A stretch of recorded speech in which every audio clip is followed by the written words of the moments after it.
welcome to the New Zealand Table Tennis Championships here at the Auckland Table Tennis Stadium.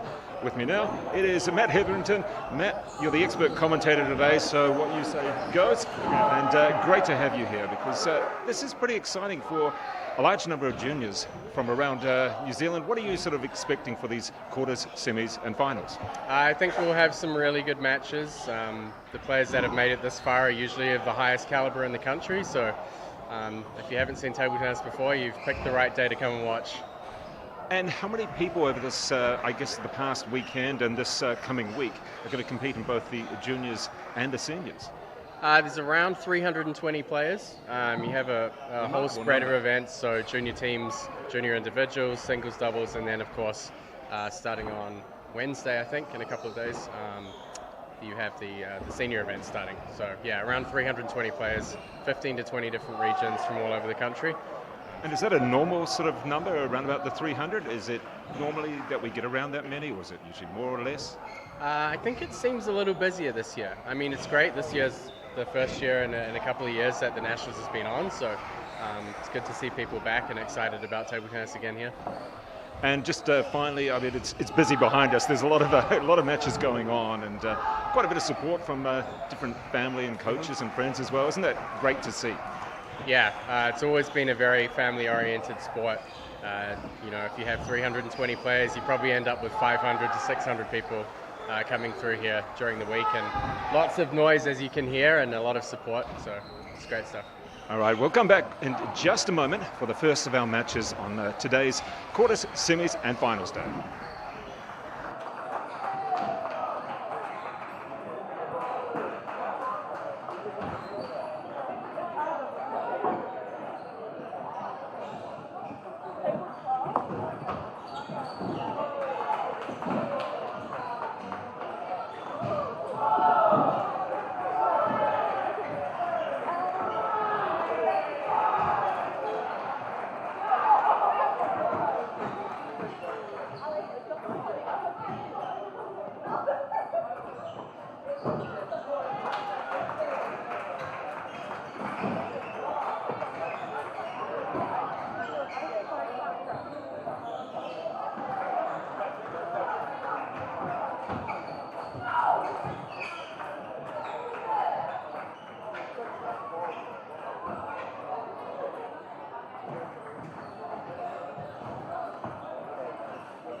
Well, ladies and gentlemen, welcome in to the coverage here of the quarters, semis, and we've got finals coming up over the next couple of days as well.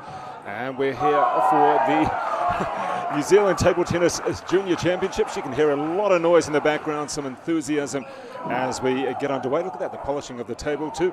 Matt Hetherington, you ever had to polish the table? No, I don't think I'm qualified. This is Avril Roberts. She's actually been umpiring internationally for a very, very long time. She's probably one of the most experienced umpires that the country has, so she very good at making sure everything's in perfect condition before the match starts. Well, just looking at the table there, it looks very good.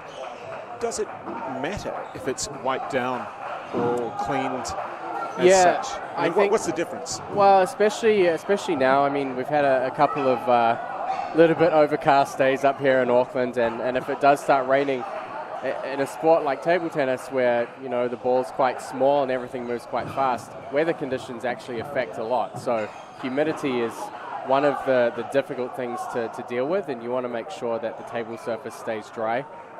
If you get moisture on your racket, it doesn't grip the ball well, and spin is such a huge factor in table tennis that, you know, you can't have the ball sliding off your racket. Well, we can say that it is very humid inside the Auckland Table Tennis Stadium today as we get ready for the girls under-19. It is the quarterfinal. Lisa Gare from Auckland against Celia Huang from Auckland. And could be interesting. There we go. That's the coin toss. Would you say, does it matter to most players at this age about who starts, who serves first? Is it just a psychological? I wouldn't say the majority of younger players that have maybe a little bit less experience playing a really high level of competition, they probably don't think about it too much. I would say most players will try and get in and get the serve first. You're always going to feel more comfortable starting with the serve. You've got a little bit of an advantage because with the serve you control all of the elements to start the point. We're talking about the humidity, just using already, the racket there, just to fan yourself down. Oops. And so we have here in the black, and that's that is Celia. Celia one. And in the Laces in the gold. In the gold. It's a familiar looking shirt there. It's Team Asia's, I think, World Cadet Team shirt. She'll have got that from Dad, no doubt. Wayne Gear used to be, I think, the Oceania team coach for the cadets a couple of times. And so we're just looking at the warm-up, focusing there. Talk about eye on the ball, very much so. Yeah, there's not too much time to blink once a rally starts. Usually you have statistically about 1/10 of a second to figure out what you're doing. A lot of table tennis is just ingrained, trained in with a lot of repetition so that you can kind of almost react subconsciously. You don't have too much time during a fast rally to actually actively think about anything. So it's a very fast sport to try and master. Now this particular table is the center table, the main table as such. There's I think there's probably about another 19, dozen or so. Yeah, 19 tables. 19? 18 or 19. Can't count past the dozen at this stage. I mean, it's busy. It's because it's the main table. Does it make it faster, slower, or because it gets played on more? No, I would say it's about the same. Usually the main court's a little larger. The barriers are a little further out to give them more space. So the space around it is more the perception. It's like basketball was going from the North Shore Event Centre playing at Spark. There's a lot more space behind you. The court is still the same side. The net's still there. But you still have to get used to that perception around you. And for these players, if they get underway really quickly, I guess that counts a little bit as well. It can do. It can make you sometimes a little more nervous, especially they're here. I mean, a lot of New Zealand players are not so used to having cameras on them. It's really good to have a live stream here at the New Zealand Open. And nice Celia Twank just coming back after dropping the first two. Sorry, the other way around. Lisa Gear just coming back a little bit there. It was interesting to see how they traded points there with them winning against each other's serve. So typically it would be the other way around. So it gives you a little bit of an indication of maybe a little nerves just settling in here. That's actually the first point out of the first 6 that has been won on serve.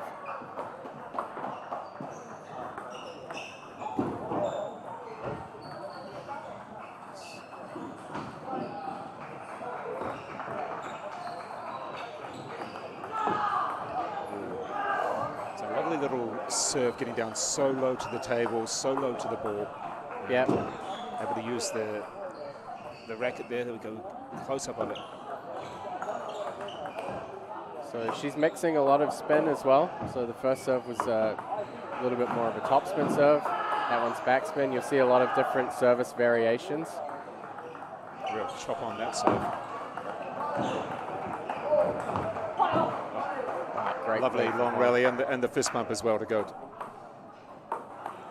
I think, and particularly in the female game, you'll see a lot of close table rallies. So they'll stay up at the table and play quite short, compact strokes. And you see lots of changes in placement, and they'll just give themselves and kind of create those opportunities to attack a little bit quicker. But both players looking pretty controlled so far in these rallies.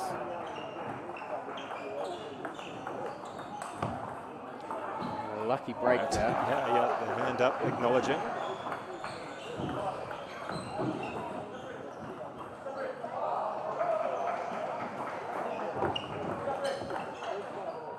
Great serve return there. So actually quite a nice serve, long and fast, basically aiming for the elbow. This is a difficult transition point between backhand and forehand, but Lisa Gear, she's really been able to control things well so far. She's not playing too fast, just going through the motions, looking for good placement.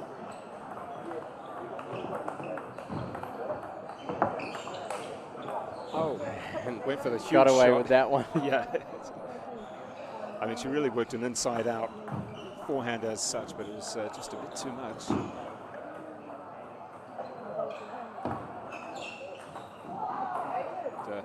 I guess in the younger age groups, probably not so much in the under-19s, but you've almost got to tell yourself, or any coach is going to say, slow down a little bit, because the impatience of youth comes through a lot. Oh, yeah.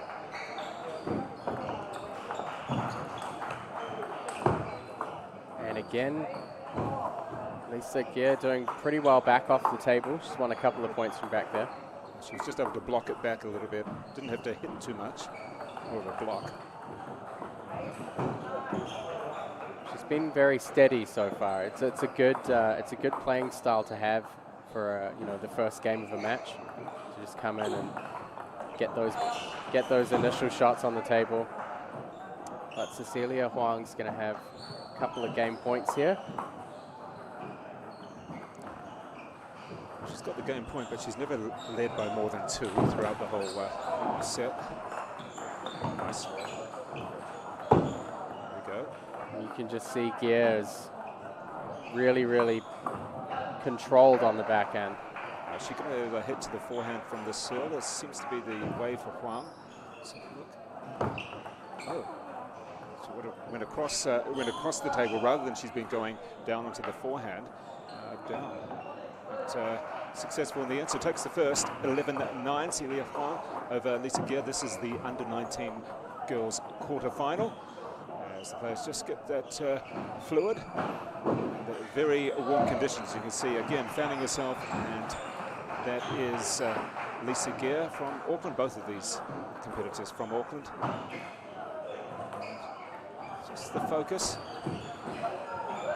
And Matt, the focus when you're doing your change of ends, there's no one technique. It's really about the particular player feeling at ease with themselves and just trying to tell themselves, slow down, take your time, whatever plan they have. Yeah, usually it's a very it's usually a minute or two. It's a short time to reflect on the past game and to think about your game plan, how you adjust your tactics. Especially for Lisa Gear. Pretty close first game, so she knows she's in with a good shot here. It's about how she adjusts to coming out here for the second game. Just seeing either of these players have a stronger shot from what we've seen so far. Is it a forehand or a backhand? Is there anything in particular? I think Cecilia has had a little bit more power on a couple of forehands when she's had the opportunity. Lisa's really shown some good topspin control. She's not overpowering it. You can see her putting a lot of work in with her backhand to try and keep Cecilia off balance, which is really important in table tennis. You want to take away that foundation. A lot of table tennis power comes from the ground, and if you can keep your opponent out of position and off balance, sometimes you don't have to play a really risky game. You just focus on things like that, She put the ball right in the corner, and didn't mind responding with power on that occasion. She managed to have the space to actually hit through it a lot more. So I guess she's told herself, I can hit with power, I'm going to have a go. The opportunity arises, and not quite there from Huang into the net. And a handy lead for Lisa Gear on this occasion. Just the 2 points is nice. When you're about to serve as well. Yeah, 2 points with the serve's always a good spot to be in, and sometimes when you're playing table tennis and you're playing games to 11, it can be over in the blink of an eye. She's definitely made some good adjustments here, Lisa Gear. We've seen a lot of good consistency on the first opening shots. And then just very steady changes in placement during the rally. She's just focusing on bringing that ball back. And I think once the rallies have gotten longer, the percentages for her have gotten a little better. And we've seen a few errors after 4 or 5 shots from Cecilia Huang. So Lisa Gear is probably going to be aiming to prolong those rallies. The longer she can spread it out, the better. Well, there's the error from the forehand into the net, and this lead, oh, there's another ball just coming across from another table. 7-2 is pretty handy. When you get to the 7-2, you're thinking, I've got 5, but I've only got 4 to go. This is when the mental, you think, hey, I've got the lead, I should be fine. It really can do, yeah. There are a lot of different situations that can change things mentally for you, but some players do struggle when they have the lead. And when you get that side of the finish line. She went for it there, Lisa Gear. She was going for it. She was in a position to actually hit through. Not quite in the end. Emotions.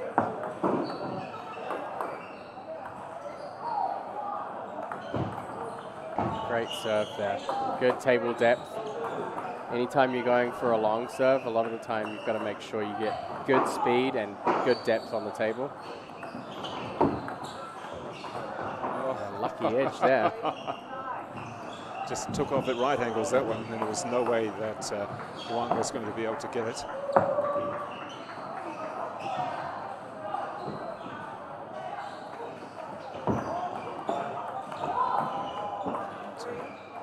Off the table, there we go. That is the set point. A little bit of a shake of the head there. I couldn't believe she did that.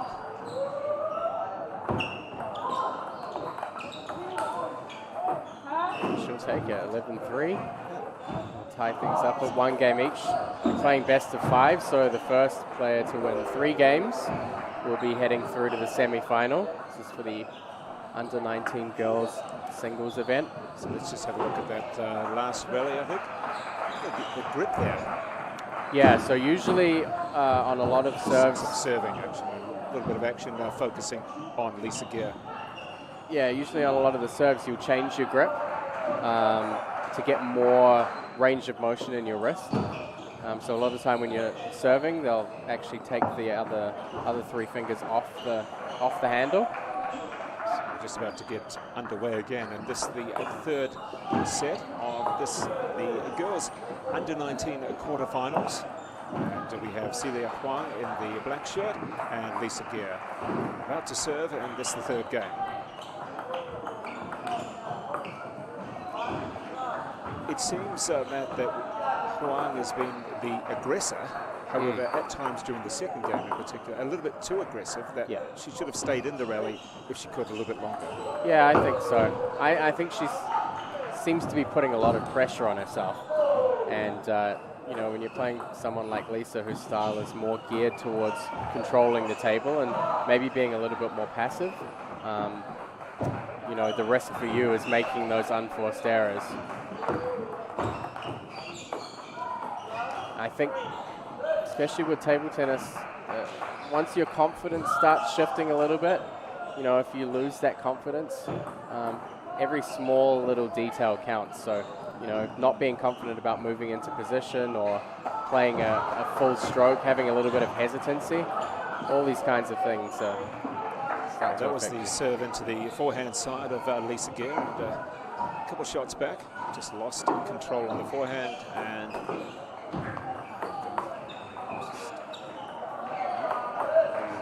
now we're ready to play again. Just a little chop at the ball there, didn't have enough on it to go over the net. Drops a couple of points back. The hands out to the side. How did that happen? I wish there was someone else to blame. Unfortunately, when you're out playing the game just yourself, you just have to refocus.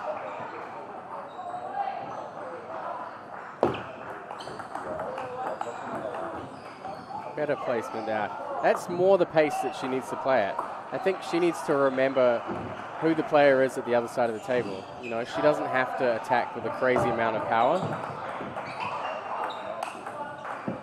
And this time, making sure she gets that high ball on. She hit it hard, but not quite as hard as what she's been trying to. The ball was sitting up saying, hit me for a winner. Yeah. But she didn't go for something sensational. It was a good shot. Yeah, that's something that a lot of junior players tend to struggle with. You know, they think, you know, table tennis is a fast sport. I have to play fast all the time. And, you know, sometimes the steady shots or the slow shots, if they're placed well, can be the most effective.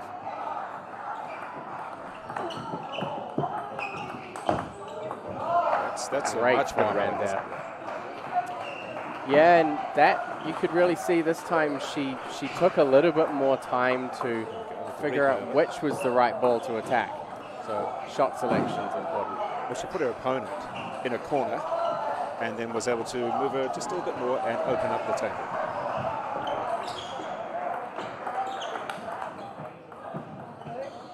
And interesting how things have just turned around a little.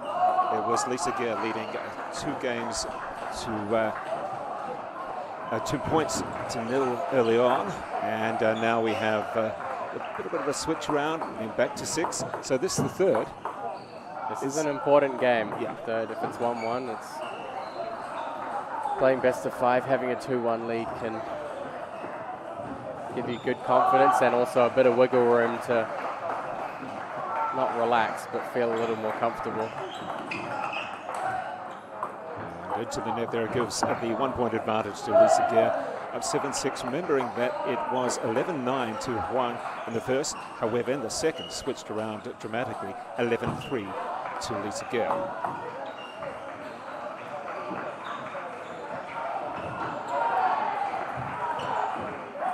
Oh, just clipped the net. Traded net points there. Yes, exactly. Things always balance out.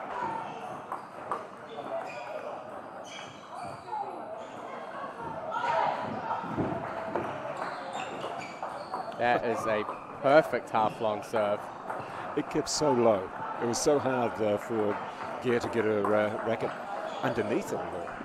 She did a good job of recognizing that it was going long, but those are really tough shots to pick up. And a fantastic counter there. You can see, I think these last 4 or 5 points, you've started to see a bit of confidence coming back to Cecilia Huang. It's really, in table tennis, a couple of points can make all the difference. You know, you play a couple of good ones, start feeling a bit better about being assertive and trying to attack a little more. Well, she's got the set ball now as Cecilia Huang to go up by 2 games to 1. Just wiping a bit of sweat off the handle. See the focus there from Lisa Gere.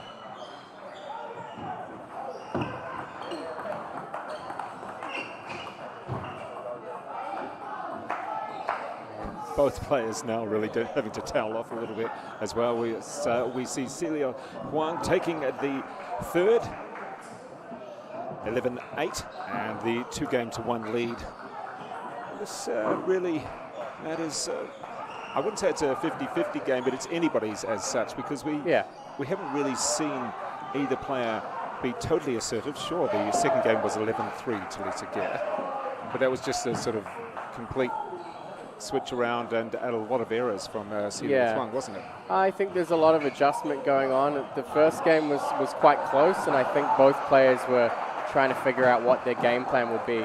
I felt like Lisa in the second game really figured out how to keep Cecilia a little off balance and kind of drain a bit of confidence from her. But second half of that third game just now, I think some of that confidence started creeping back in. So there's a little bit of pressure now on Lisa to try and shut that down again.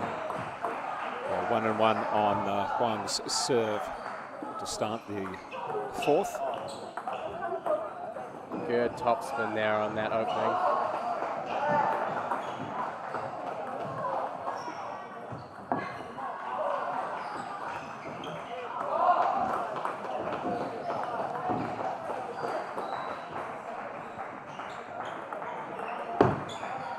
Heavy spin is always something that gives a good advantage in kind of youth girls categories. They usually play a lot of fast kind of flat drive shots, so I think it's been a good advantage for Lisa having a lot of topspin on her first shot. Well, that was my next question, is about hitting the ball flat. So there is quite a lot of flat hitting to a certain extent in the girls more than the... Yeah, in the girls and women's games, you see more compact strokes, a lot more kind of drives. The racket tends to stay above the table. They play quite close to the table, and you see these kind of quick, snappy little exchanges. And different for different nationalities as well? Not so much, no? I think mostly similar. Maybe, you know, some of the European countries, the women's players will back off more and play a little bit more power, but in general, speed is really a big factor in the women's game.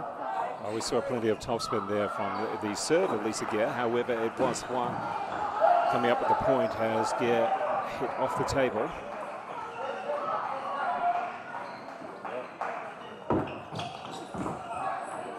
And another off-the-table shot there from the forehand. It's 2 in a row from Gear, so it gives the advantage to Celia Huang. This is the girls under 19 quarterfinals.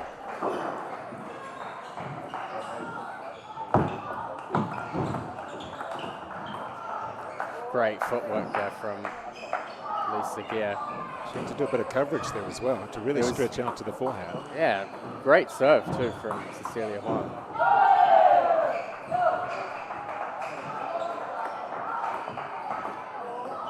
Just head into the body a bit and quiet. Might get her serve going.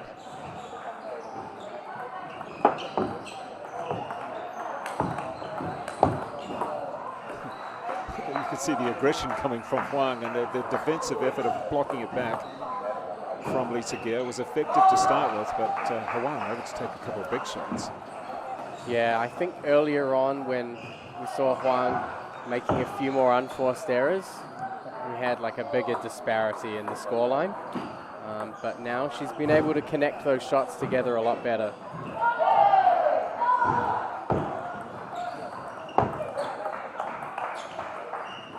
Well, she has set point, game point, to wrap it up 3-1. Just waiting there, just taking your time.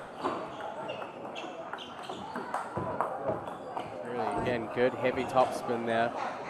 Well, it was tight, wasn't it? Gear kept it very tight to the edge of the table.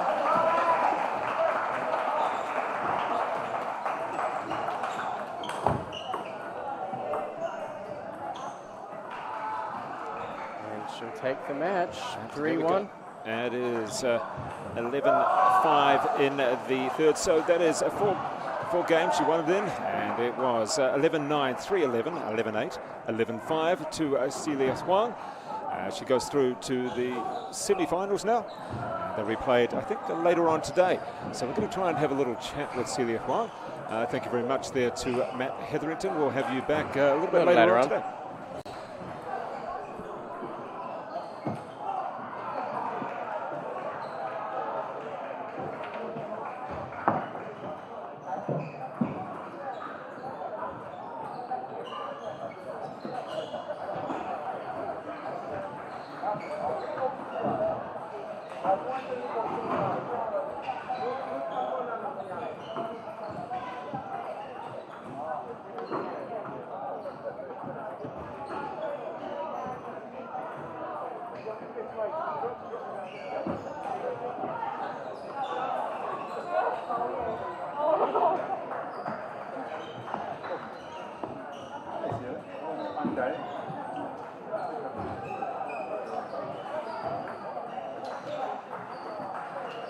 Ladies and gentlemen, we have our winner of the girls' quarterfinals. It is Celia Huang. And Celia, you didn't know you were going to be doing this, did you? No, I didn't. I wasn't expecting this at all. I thought I'd be playing on the non-live stream tables, so I was kind of nervous. I was kind of nervous when I started. Yeah. Well, it's okay. Congratulations, because that's a good win in 4. It was a little bit of a struggle. That second game slipped away from you, didn't it? Yeah, it did. I think I was just really inconsistent with my shots, and I rushed too much. And once I slowed down, it helped much more. And the semi-finals, you've got to be quite happy to be in the semi-finals of the under-19 National Junior Champs. Yeah, I'm quite excited to play my next game. I'm pretty sure I'll be up against Joanna Yang. Hopefully I'll be able to give it a good fight. All right, good stuff, Celia Huang. We appreciate it, and best of luck for your semi-finals. Thank you, thank you.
Talk to these guys as they can. I'm going to talk to Clark as we get.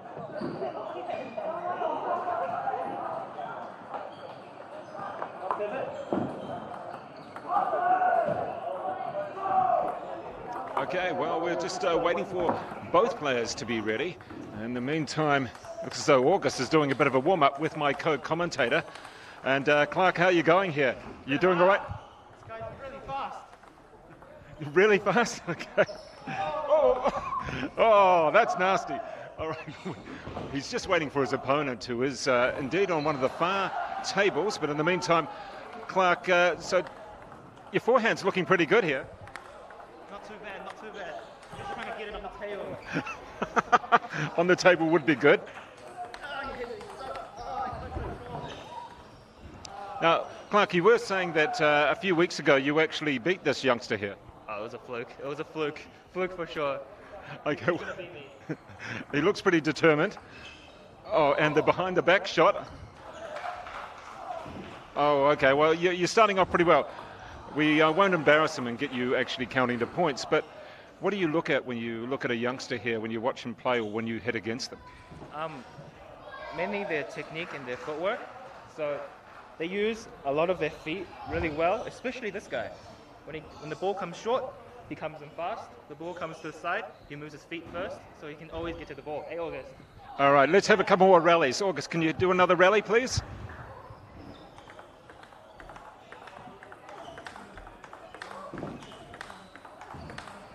Oh, well, the consistency there of our young semi-finalists. Let's see if we've got another couple of rallies here.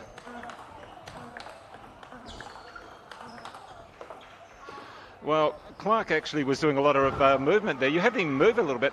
Can you move him around a little bit? Move him around the table? Get him running.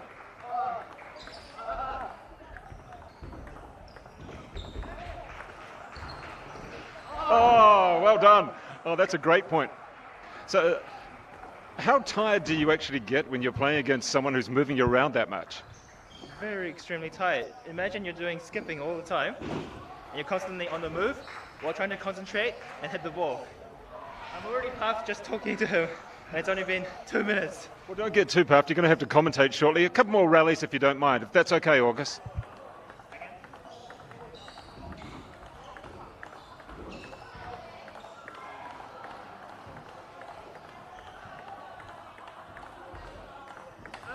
Oh, no. Well, my co-commentator, Clark, you enjoy hitting against someone who's you can feel and see the potential in them, can't you? Absolutely. This guy's an aspiring young talent. No doubt he's going to win New Zealand Nationals a couple of years from now. All right, well, we won't be too disparaging about his opponent, who I think is still on one of the far tables there. He's just finished his game. He's just finished his game. All right, well, we're going to let August get ready and warm up and just have a little rest before he gets underway with his match. So thank you very much there, Clark, and also to August. We'll come back in a few minutes with the actual match.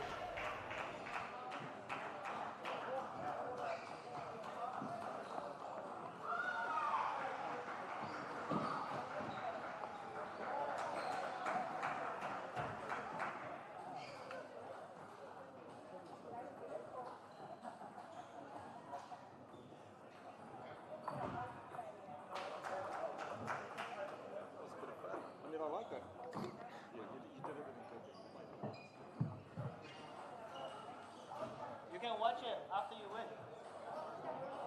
Huh? 我们没有在等 Oscar 的，一直在放。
All right, ladies and gentlemen, let's get ready now for this, the under-13 boys singles semi-final.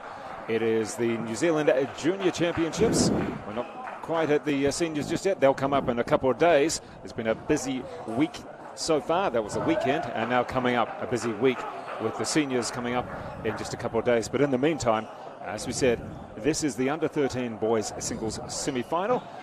And we have August Xiao. Where is he there? Yes, he's there just by the table now with the yellow and black. And against Oscar Jiang. And he is there. You can see him there with the top knot. Interesting choice of hairstyle for a semi-final, isn't it? Indeed. And that is Clark's son with me. And Clark, we're going to see a couple of... I think August won the toss there. He did. Okay. And what we're going to see is a couple of youngsters coming through in this semi-final. Should be very interesting. We've seen... He's chosen to receive. So receive usually means if it gets to 2-all, 9-all, he has to serve. Okay. So that's a crucial time. There is a strategy there, isn't there? Yeah. Some people who enjoy serving a lot more or try to get advantages on the serve to attack, they would like maybe choose to serve first. So it's just a 2-minute warm-up, bit of forehand, bit of backhand, just get used to the conditions. Well, we do have two different opponents. One reasonable amount taller than the other. And what we saw in the previous match, which was Lisa Guerra against Celia Huang, neither of them particularly tall, but does it matter if you're taller, you've got a bigger reach, but you can be cramped up a bit more? If you're a little bit shorter, you may have to move a bit, but you can you're not going to get as cramped, are you? Yeah, no doubt. Both have their advantages and disadvantages. I'd say if you're a tall person, you have a wide reach, you can cover a huge range of table without too much movement, but you have a larger elbow, so at the crossover point between his forehand side and his backhand side, the elbow area is quite large and could be a sort of a target area. And when you're a lot smaller, you're a lot quicker, you're a lot lower, so they usually... You're agile, I guess. You're agile, yes, very agile. And so we're just looking at these two opponents as they switch hands to get ready, and I think we are ready now. Cool. August to serve. It's the first point. Shake off the nerves. Not quite 3 games to 1 yet, but certainly 1 point played so far. Half long there by August. Not sure if intentional, but...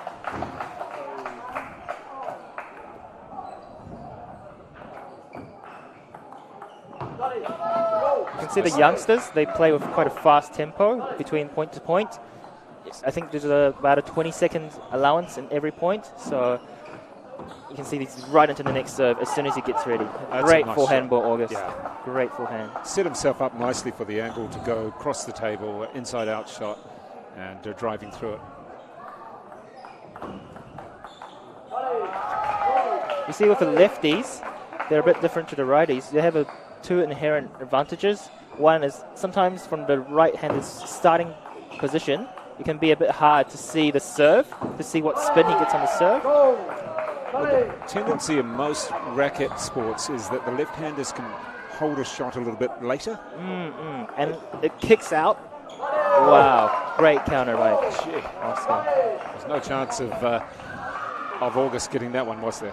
No. Just a couple of enforced errors, to be honest, from August. I'd expect the player of his caliber to get the shots back, but maybe feeling a bit nervous. Well, Clark, you warmed him up, so I don't know whether it's your fault I or whether think those 3 points are mine to blame. Maybe my quality is not as good as Oscar's. I think that's the case. And you've played both of these players before? Yeah, both this year. I edged a narrow win off Oscar, 4-3. But let's not talk about me here. Let's focus on the plays. Just a little push there with the racket, not quite enough.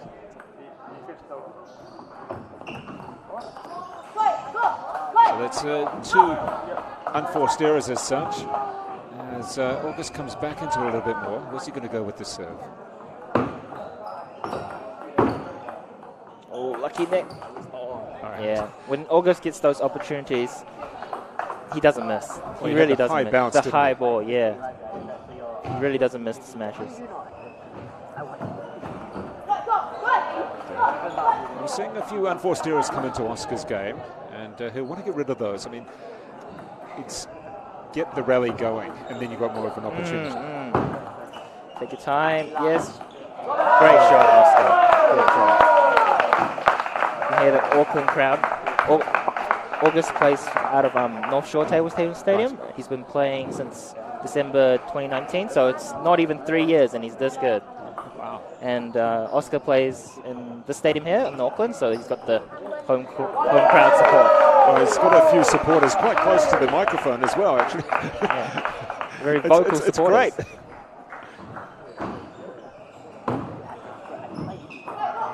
And it just brings one back. Holds on to this first game so far. It's about the third half-long serve I've seen August do. I wonder if that's a tactic he's going for, or... Brings it back 9 inch.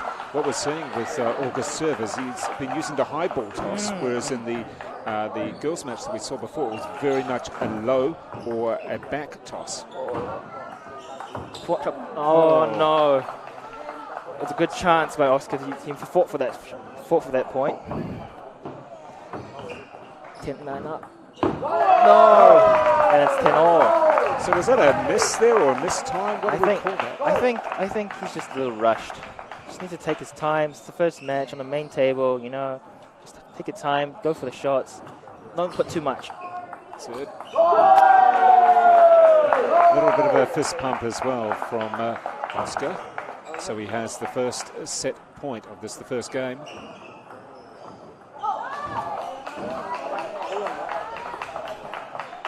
And 11-all. Tight first game. Whoever wins this will come out with a lot of momentum heading to the second set. Wow, serve and attack, great pivot by Orks. And the ball drops to the commentary box. Yep. Good job there, Dave. I'm not going to get on with that. Not after seeing you hit. Wow, and he takes it. August takes the first set, 13-11. All right, so a good first set there for August Zhao and against Oscar Jiang. 13-11, as you can see on the screens. And what can we take from that first set there, Clark? Anything in particular? I mean, it was... Who's talking to him there? Who's his coach? That's his coach, Wei Yintao, or Daniel. He used to be a Chinese national team player, played with the likes of Ma Lin, who won the 2008 gold medal in Beijing. So he's got a good coaching system. You probably just talk to him, you know, just slow it down, you know. You don't have to go for crazy shots. Oscar's good on the defense, and he does get them back, so you prepare another shot. And just seeing who would be the coach for Oscar Jiang. We can. He's just there as well. That's Roger Wang. He's a former New Zealand rep player. Has a lot of matches and experience on his belt. Now both of these youngsters are very good players, but probably the best thing any coach could say to him is just don't rush. Don't rush. You can say don't rush, but maybe, you know, can you do don't rush? You know, do as I say, not as I do. We'll see. So underway in this second game, it is August Jiang and August Zhao against Oscar Jiang. Another great pivot. He gets around the ball, and then you don't know which way he's going. Is he going to go down the line? Is he going to go cross court? It makes it very difficult to defend. Again, he's gone with the half-long serve with forehand. So half-long means it's not short, it's not long, it just bounces just outside the table. Let's see if it goes again or changes it up. Short. See, again, half-long. It's very difficult. There's no height at all to get the racket underneath. There's no follow-through of the swing. You have to go straight vertically. Just the service area there. Oh, nice. This set is crucial for Oscar to win. Let's see if he can change it up. Slow it down. So this is the under-13 boys singles semi-final. He read that serve well. So where's he going to go? Is he going to go? I think he should change serve. Nope, same serve. Oh, same. Oh, unlucky bounce. Unlucky roll off the net.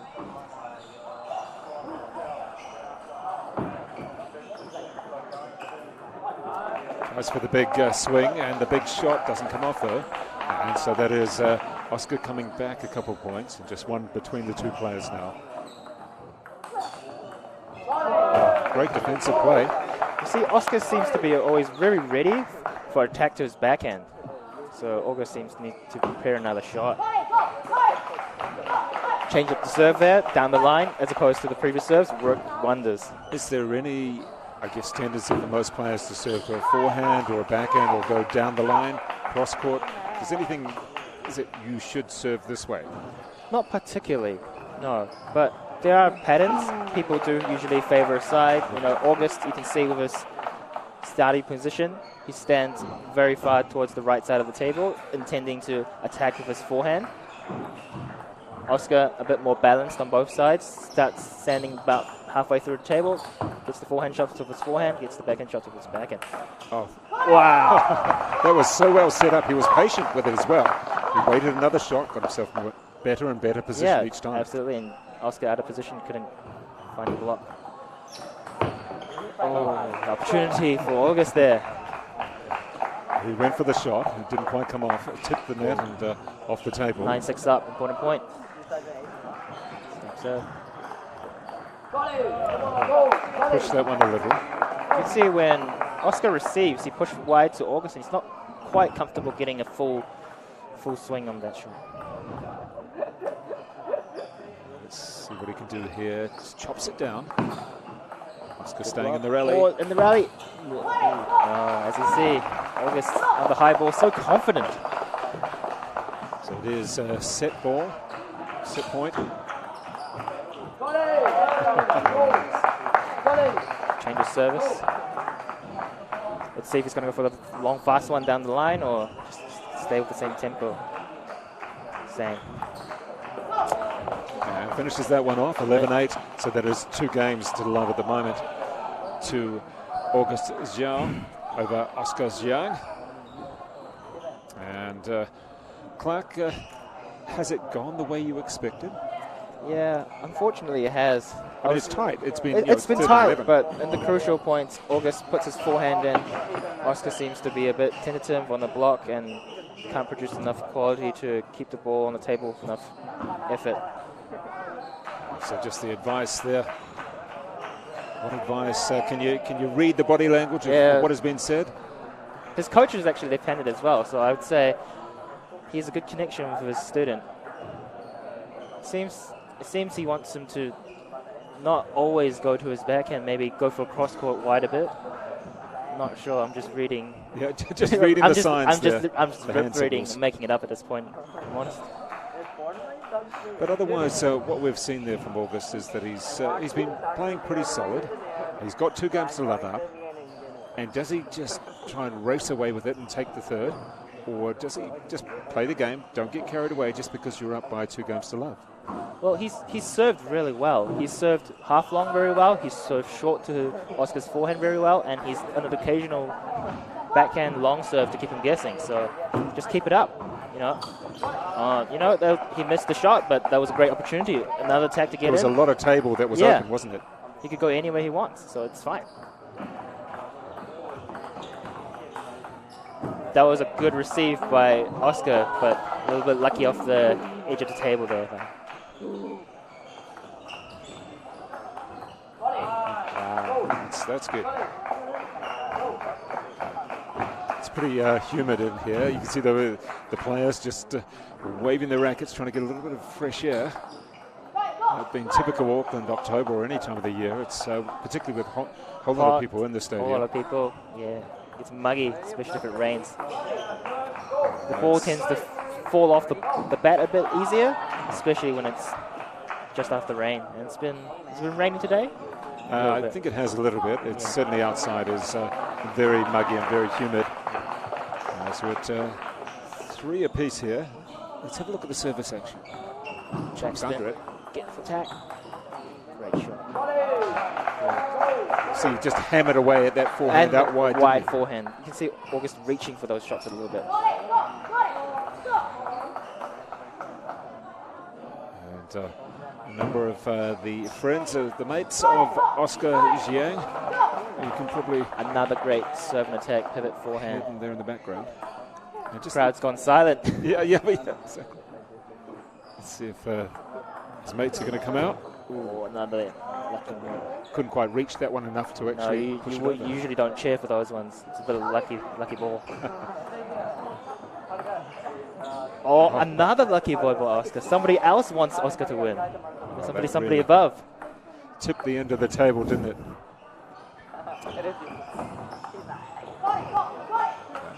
Gets one back, makes it 6 apiece. So it seems to be the story of this particular match that no player's really got a decent lead to really... It's tight, isn't it? Yeah, it's always been just a couple of points. I don't think we've even had 3 points the lead yet. It's certainly been very tight. No player able to grab the game by the scruff of the neck and just be authoritative with it. Opportunity. Oh, went for it. Good defense by Oscar. And really went for the shot. It was probably there, don't you think? It was open enough to go for that? A little bit hard to reach, but no. August is really getting him with the short return of serve. Oscar really needs to come in. Slow it down. You can do it. Nice. Flick. And seemed to slip off his racket there. Yeah. I'm not sure if it's to do with the humidity or a mistimed shot.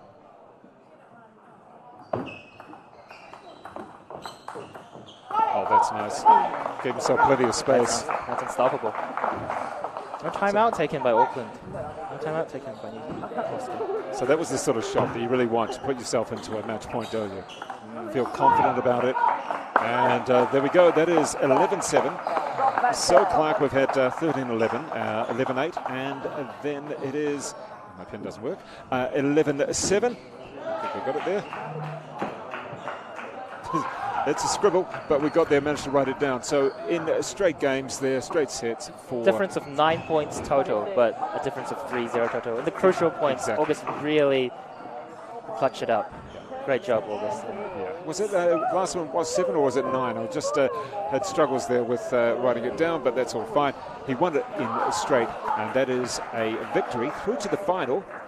And August Xiao defeating Oscar Jiang, and we'll no doubt be seeing later on today or tomorrow in the under-13 boys final. I think it's later on today. It was 7. Look at that. Nice. Good math there. You're going to be coming back shortly, Clark, for another couple of games. We'll let you know which ones. I think you're going to be coming back for a couple of 13 girls singles and 13 boys singles finals. So we'll be coming back with those very shortly, Clark. We do appreciate your time, and we'll be back very shortly with our next match.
Hello, hello.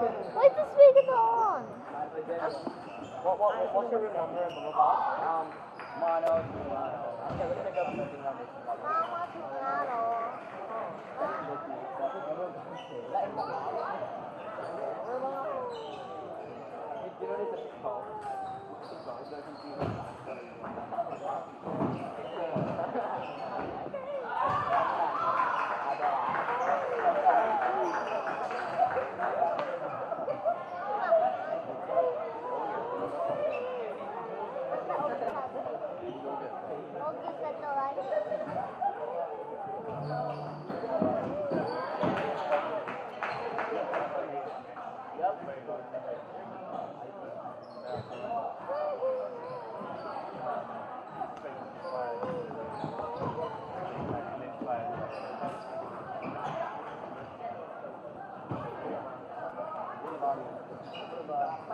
Hey!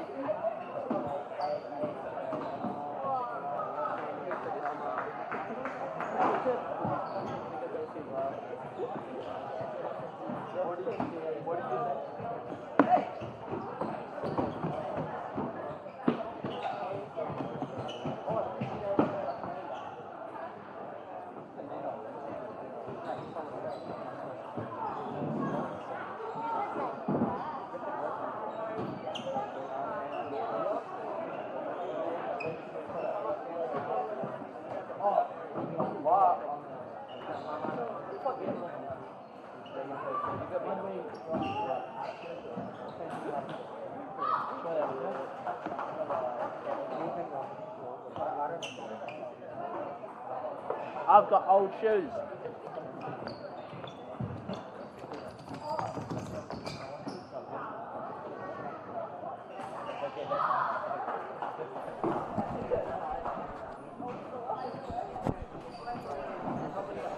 And welcome in for this boys semi-final under 19 singles, and it is Jeffrey Goa against Max Henderson, and back with me is Matt Hetherington.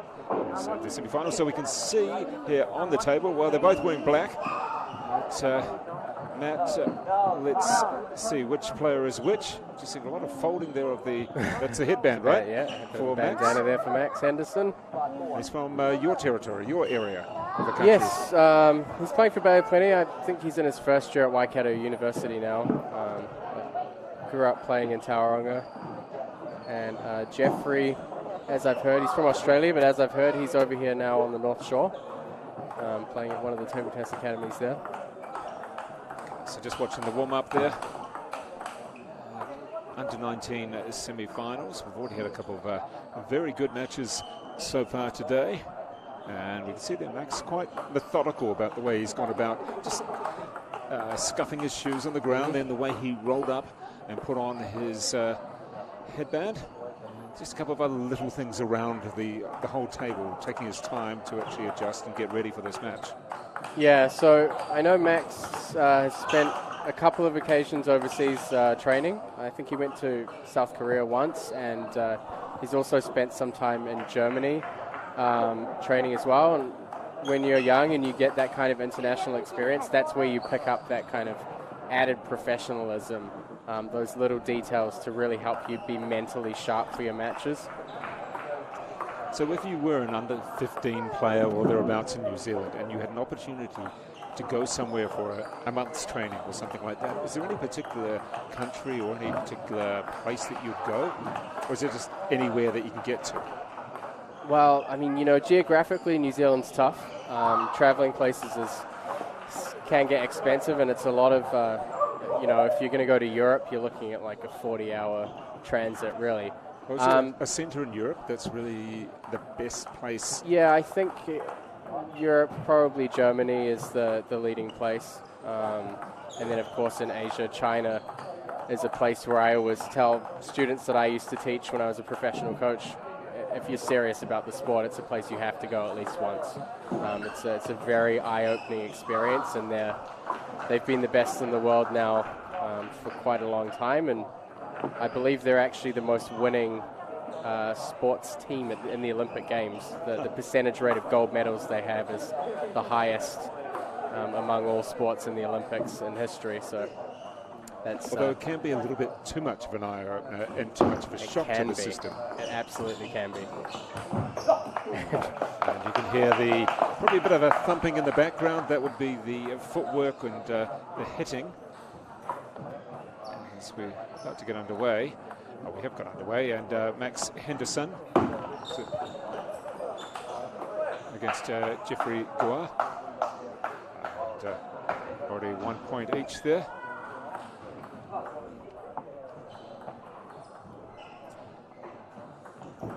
And just a little correction there with, I believe it is Henderson. And we've got it getting corrected now, so don't worry about that. Apologies there for Max. So this is going to be a pretty interesting matchup. I think so far we've seen under-19 girls and under-13 boys, and we're going to see more big hitting. You know, once these players get towards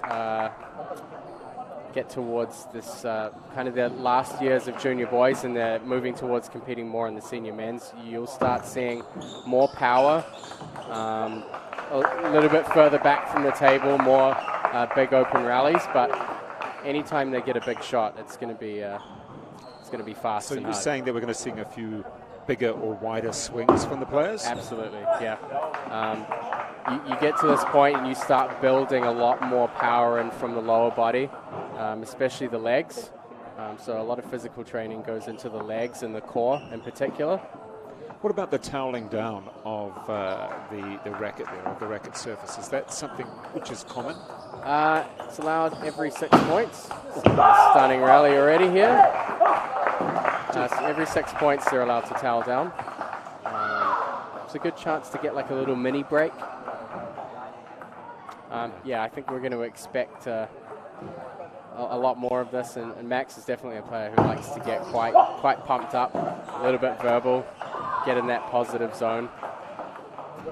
What about the thumping of your feet on the ground? Surely at a certain level that could be annoying for an opponent. Is it part of you get trained to play that way? Funnily enough, once you get to a certain point, you don't notice it. Okay. Really, it's if you're really like zoned in and focused, it's not that off-putting. But usually it's mostly on the serve, and it just helps kind of distract from the contact, mask the sound a little bit. Because I don't believe that he's not that heavy. He doesn't look that heavy as Jeffrey Goa, but it's a rhythmic thing. Yeah, a lot of the time, yeah.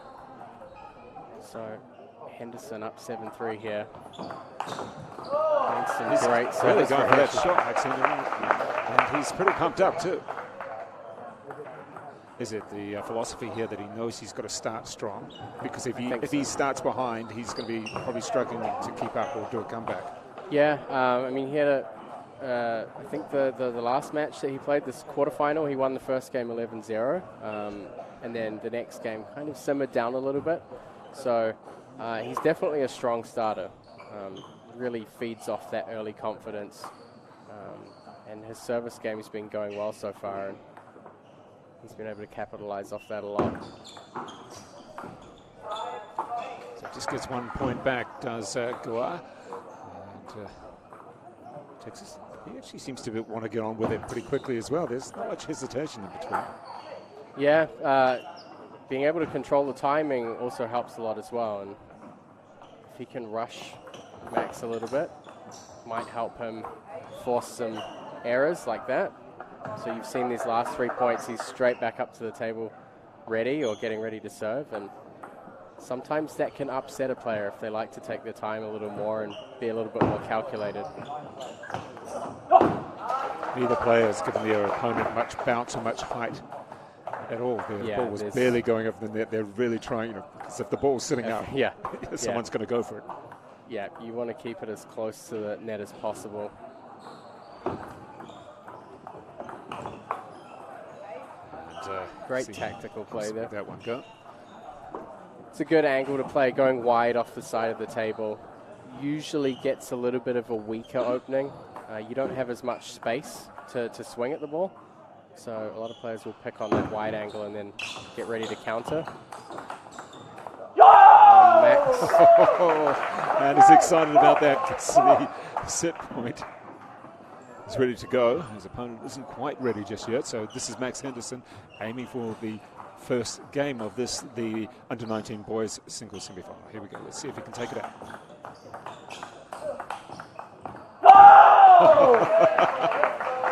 Well, he's happy. And that is 11-8, the first game to Max Henderson. He is actually the second seed in this under-19 boys singles, up against the third seed. And we're seeing the coach there. It was quite some. This is actually Max's father, Paul. Okay. It's been a big support to him throughout his table tennis career so far. But of course, the other coach you were just mentioning before, Yan Tao, used to be in the Chinese national team. How did he end up in New Zealand? Because I would expect that retirement. right. Okay. It's a sport where, you know, it's a lot of people don't understand how physically intensive it is. If you look at table tennis players in general, most of them will peak around 27 years old and they'll retire in their early to mid 30s. You know, you can't. Except for a certain Lee Chun Lee.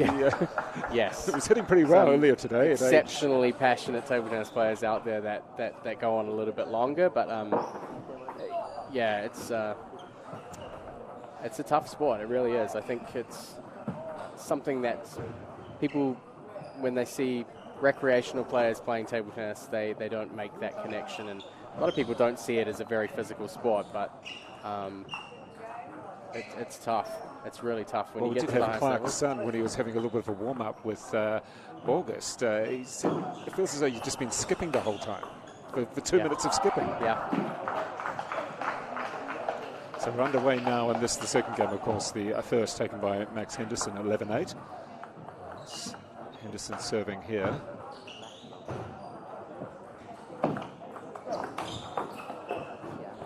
He's going for a lot of big, powerful counters, which is going to be a good advantage for him if he's landing them on the table. But I think Jeffrey Guo needs to focus a lot on the quality of that first ball.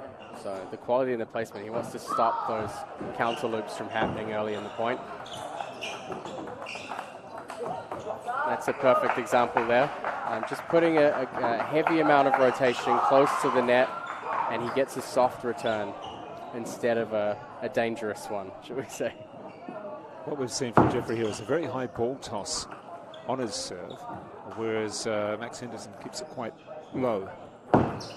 Yeah, every player has their own rhythm. You see some players with different service actions. They have lots of different serves, pendulums and hooks, and they'll use different serve tosses for different serves. But usually the high toss serve is for deviation. So when you're contacting the ball and catching it on the bottom of the ball axis, you get more kick, more deviation.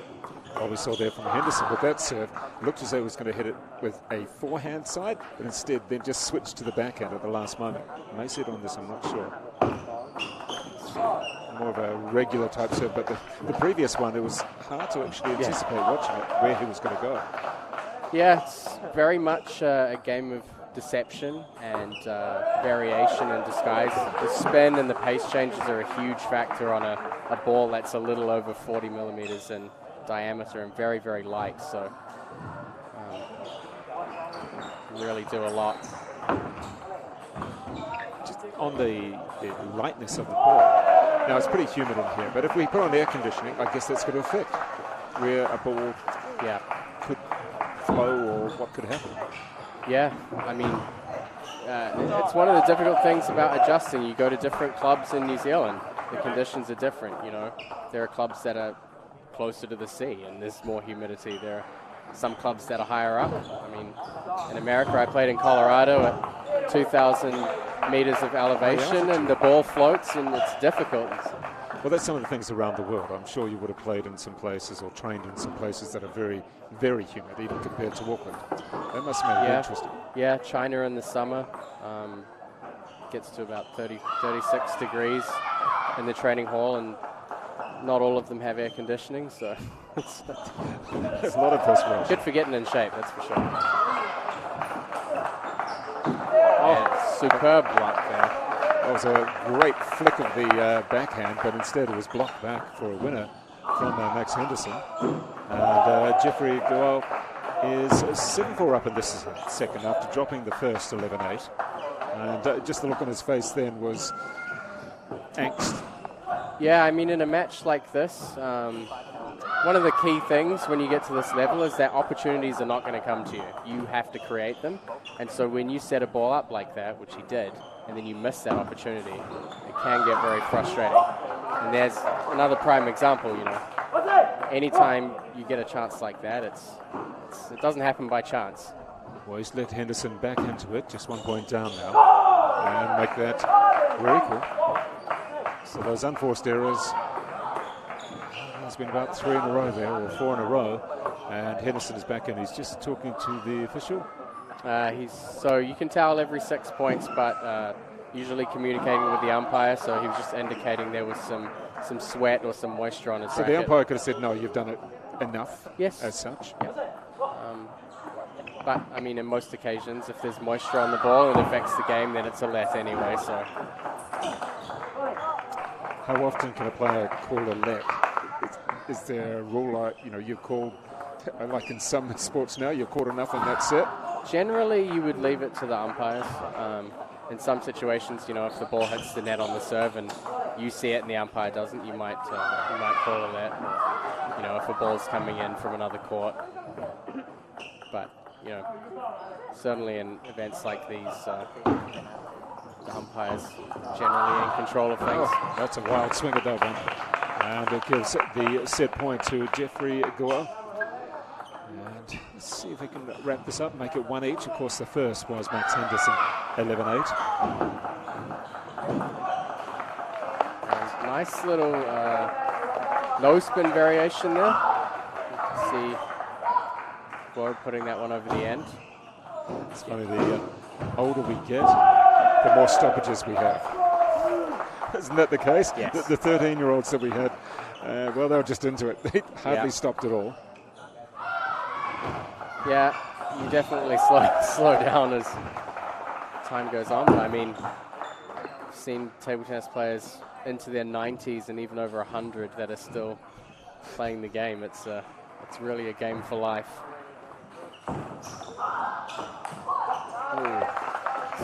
Really, it's the third or fourth shot we've seen that's been around kind of double the height of the net.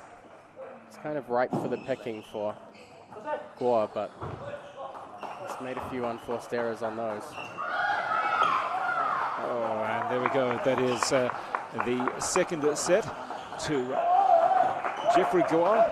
He is now a 1 each. Of course, the first at 11-8 to Max Henderson. The second there, 11-9. Well, I think Jeffrey Goel's service game in that second game there was really strong. We saw him creating a lot of opportunities where the ball was popping up, you know, double the height of the net or a little bit more, but I think, you know, he probably only capitalized on about 20% of them. So, you know, for him, he just needs to steady down a little bit, make sure that he's landing those shots on the table, even if it's at, you know, 80%. Still going to leave him in a really good position in a rally. Because he was actually making in that second game, even though he won it, he still made quite a number of unforced errors. I think, yeah, a lot more than you would want to in a in a national junior semi-final. Well, there was probably about 4 in a row at one stage, and that led his opponent back into it. And Henderson really almost had his own opportunities to come back. And you you did mention that in his quarterfinal, Henderson did start very well, and again, he started very well here, taking the first game. I'm curious about this third because we've seen a bit of a switch around on how things happened. Yeah. And who's going to be the aggressor? Well, I think for Henderson, it's I would say 80% of his focus in this game has to be on serve receive. I think that was definitely his. You can see already starting there. Serve receive was probably the area that cost him the most points. He's got to tighten up, take a little bit of the pressure off himself, and get himself into those rallies instead of giving away the points early. So Jeffrey Gore, really good job so far on serve.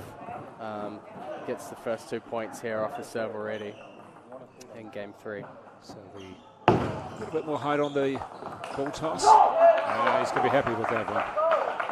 A very quick fire rally between the two, body to body almost.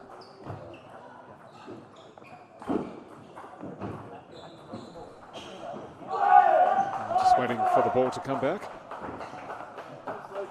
Back now. And Henderson to serve at 1-2.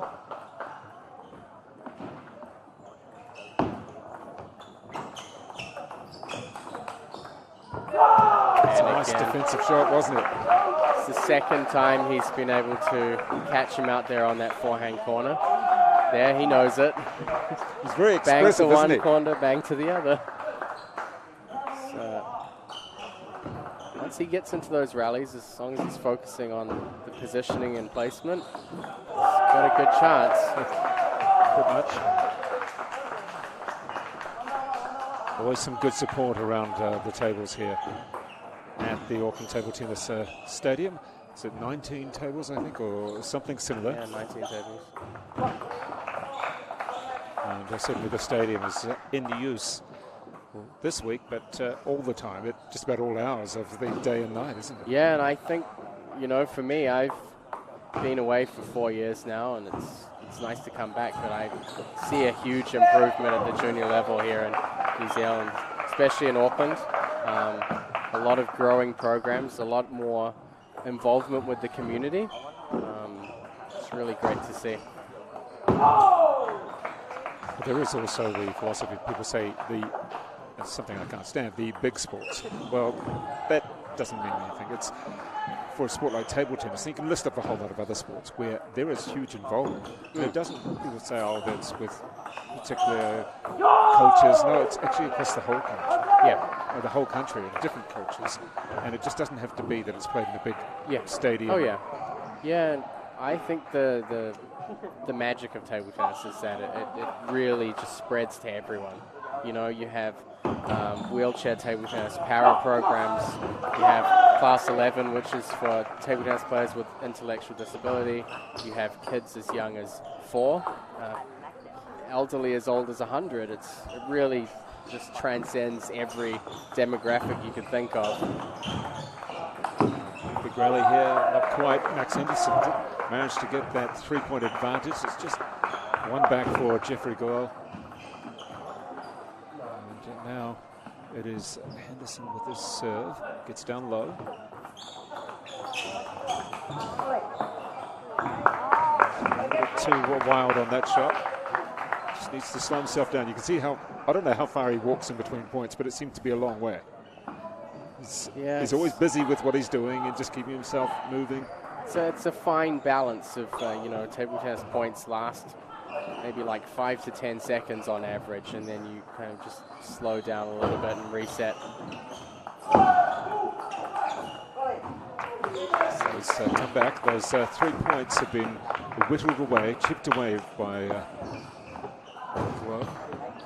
He backed off the table a little bit too much there. If he wants to control with his backhand, he really needs to stay up closer. That's a good example there. Probably should have been looking for a forehand if that next ball had gone on, but fortunately for him it doesn't.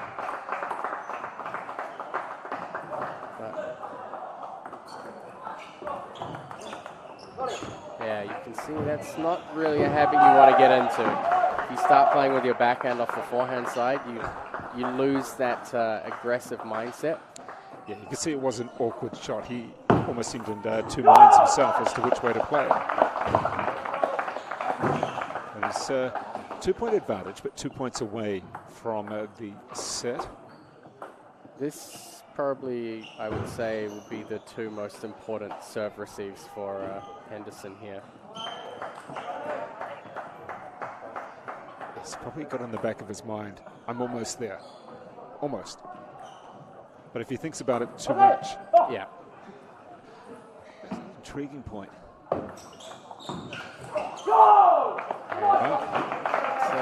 Again, popped up a little bit on the serve return, but he got away with it. Yeah, it was a nerve-wracking point in the fact that he wasn't in a good position, was he?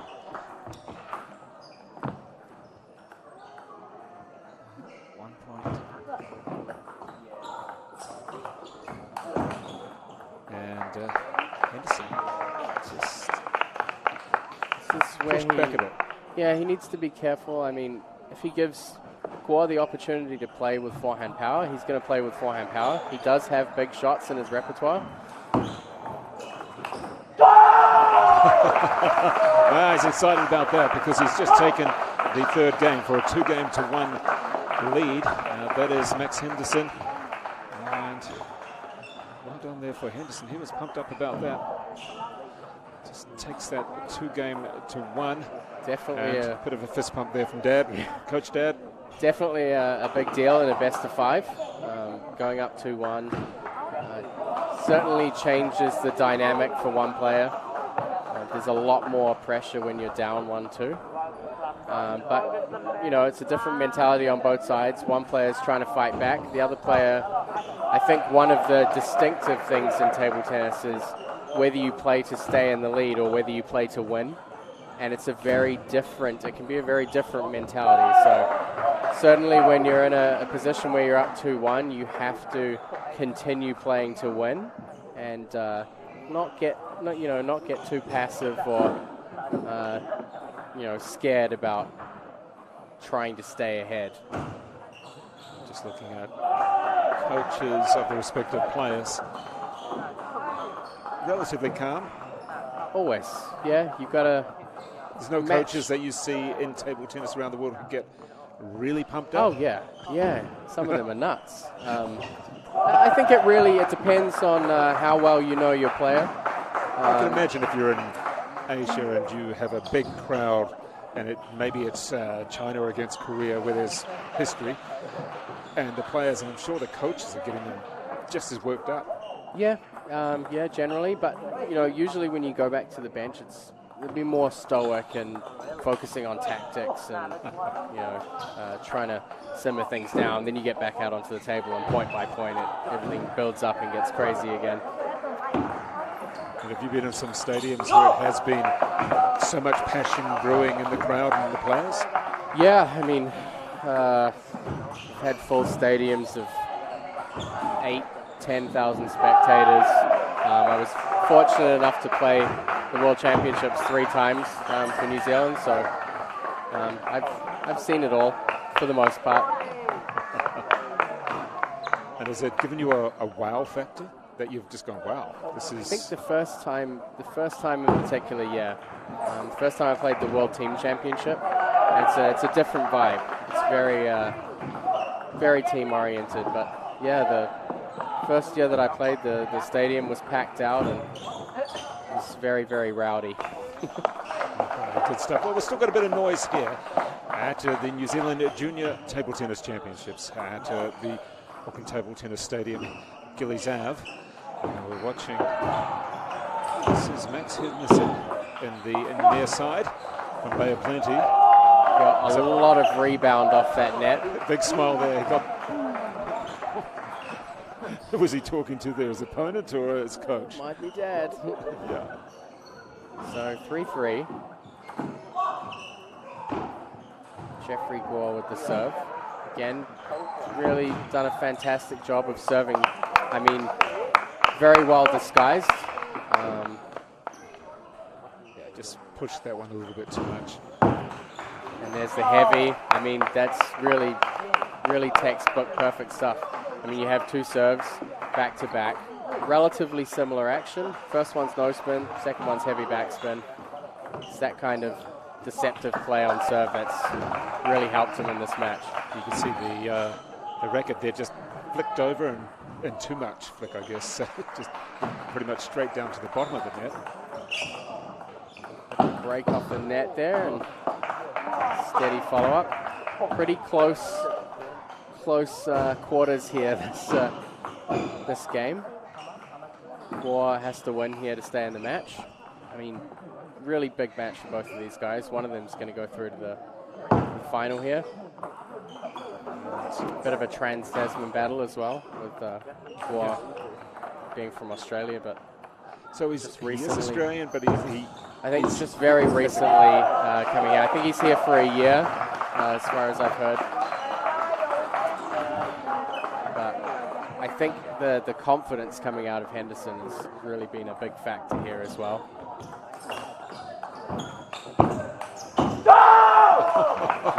And you heard the yell just next to us. That is Max Henderson getting pretty excited about this as he takes the 2-point advantage. He is up by 2 games to 1, 11-8, 9-11, 11-8. It's really, really intimidating, especially for younger players, when you come up against someone who's that confident, you know, who's playing these big shots. Of course, it's going to be a timeout now for Jeffrey Guo. He's playing for Tornado Table Tennis. They're based out of the North Shore, North Harbour area. And so they play out of the, is it North Shore Event Centre, or is it out of schools or any particular place? I think they're out of the Northcote area, the event centre there. Just looking at both players, we've seen Max Henderson coming back towards us here. Putting his towel under the table and obviously pumped up. He wants to get this going pretty quickly. Wrap it up. It's not about intimidating his opponent as such, but he's got the momentum. Wants to carry it on. That ball was so low. A little bit tentative there. When you position yourself understanding that it's long, you've got to go for it. And gets away a little bit there. Just the head dropping down of Guo. Back and forth half-long serves from both of them. I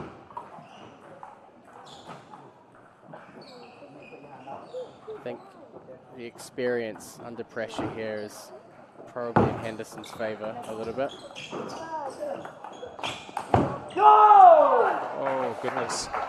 Just playing steady, and I think he's been able to capitalise off a lot of unforced errors and just staying in the rallies long enough to either set himself up for a more powerful shot or to have an unforced error from the other side. It's not like Henderson has really been winning all the points all the time. Right. He hasn't been dominating this match, has he? But he's winning. Yeah, I think he's been the steadier of the two players. We've definitely seen some big shots from both of them. But I think in terms of consistency and stability, I think Henderson's been a little better, and a little better is often all it takes to make a big difference. So this is a big serve for him. See if he can get himself in a position to have a match point. And again, you could see him back off the table a lot there. Ended up contacting the ball quite far in front of him. Well, that point changes the whole perspective on everything, doesn't it? It's back to 9 each, and well, he's going to be thinking, I can get back into this now. I mean, being in this situation with the serve is definitely a good place for him to be. And there we go. So now has the set point. We're going to go to 5. Can Henderson come back with a couple? Make it 3 and actually take this. The net serve, just to add a little bit more nerves to the situation. Exactly.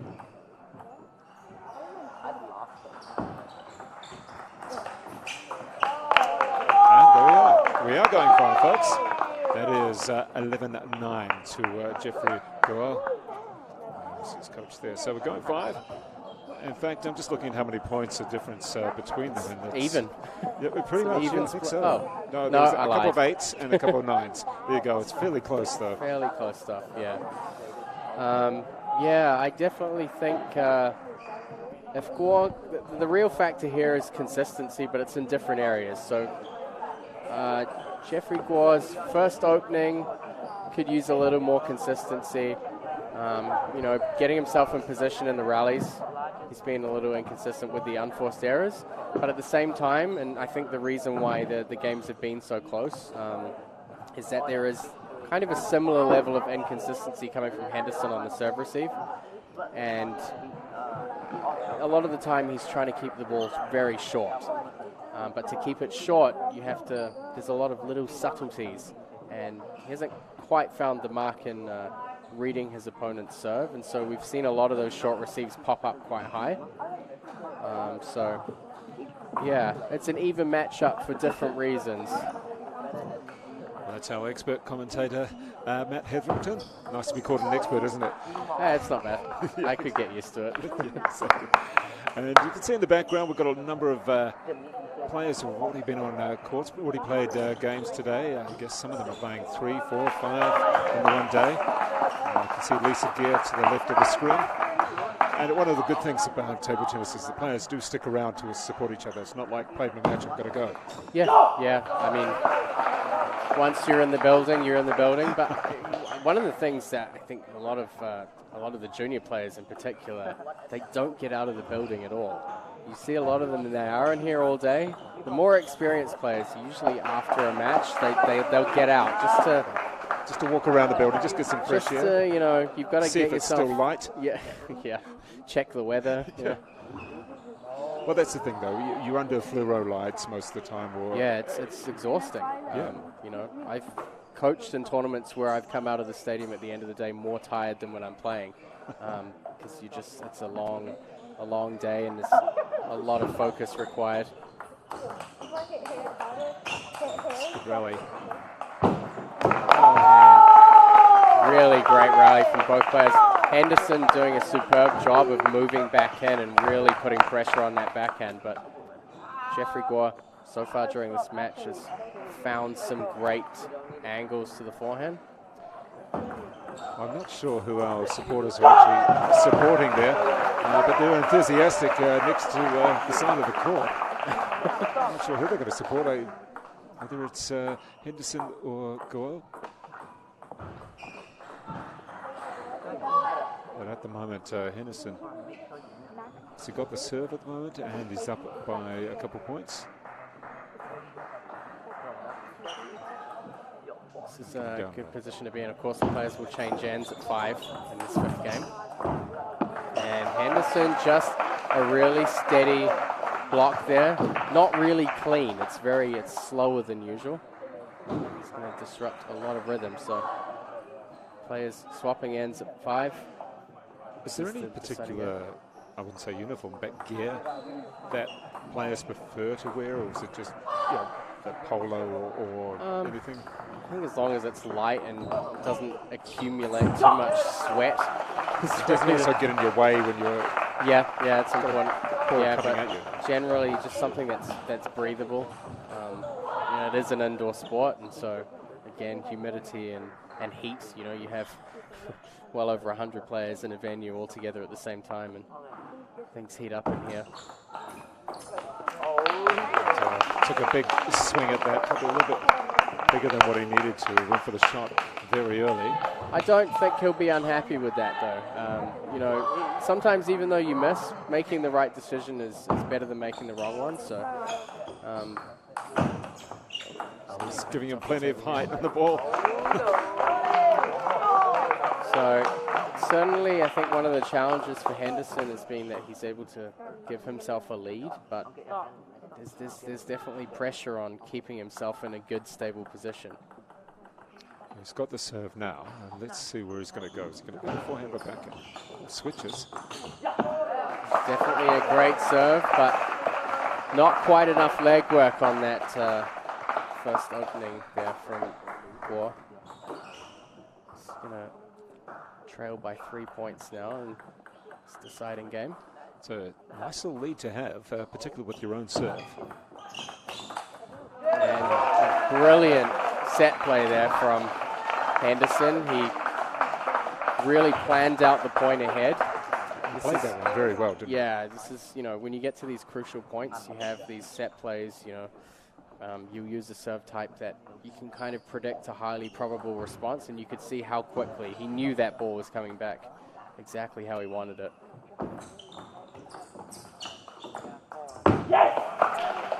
The fist bump as he takes another point. Another little bit of an error there from Jeffrey Guo. And it's really I was about to say the ball's in his court, and that would have sounded really bad. But Henderson certainly has this set up for himself to actually take it. That's another big play there. He's really stood up well. He's on these vital points. Yeah. He's come on, very strong. Here it is with a match point. He'll take it. It's going through to the final. And that is 11-5. And he really definitely stepped it up a gear in that last game. You know, you see first 4 games, very close margins, but you know how we said earlier, it's, you know, hard to see really a clear difference between the two players, but I think in that 5th game, Max Henderson was really the man in charge of the situation. Yeah, take authority of the actual set, and that's what happened there. We did see again a few unforced rallies, unforced errors from Jeffrey coming in there, and looks as though we're going to be doing a little interview with him as well, so we'll come back. Thank you very much there from Matt Hetherington. I'll go and get Max Henderson in just one moment.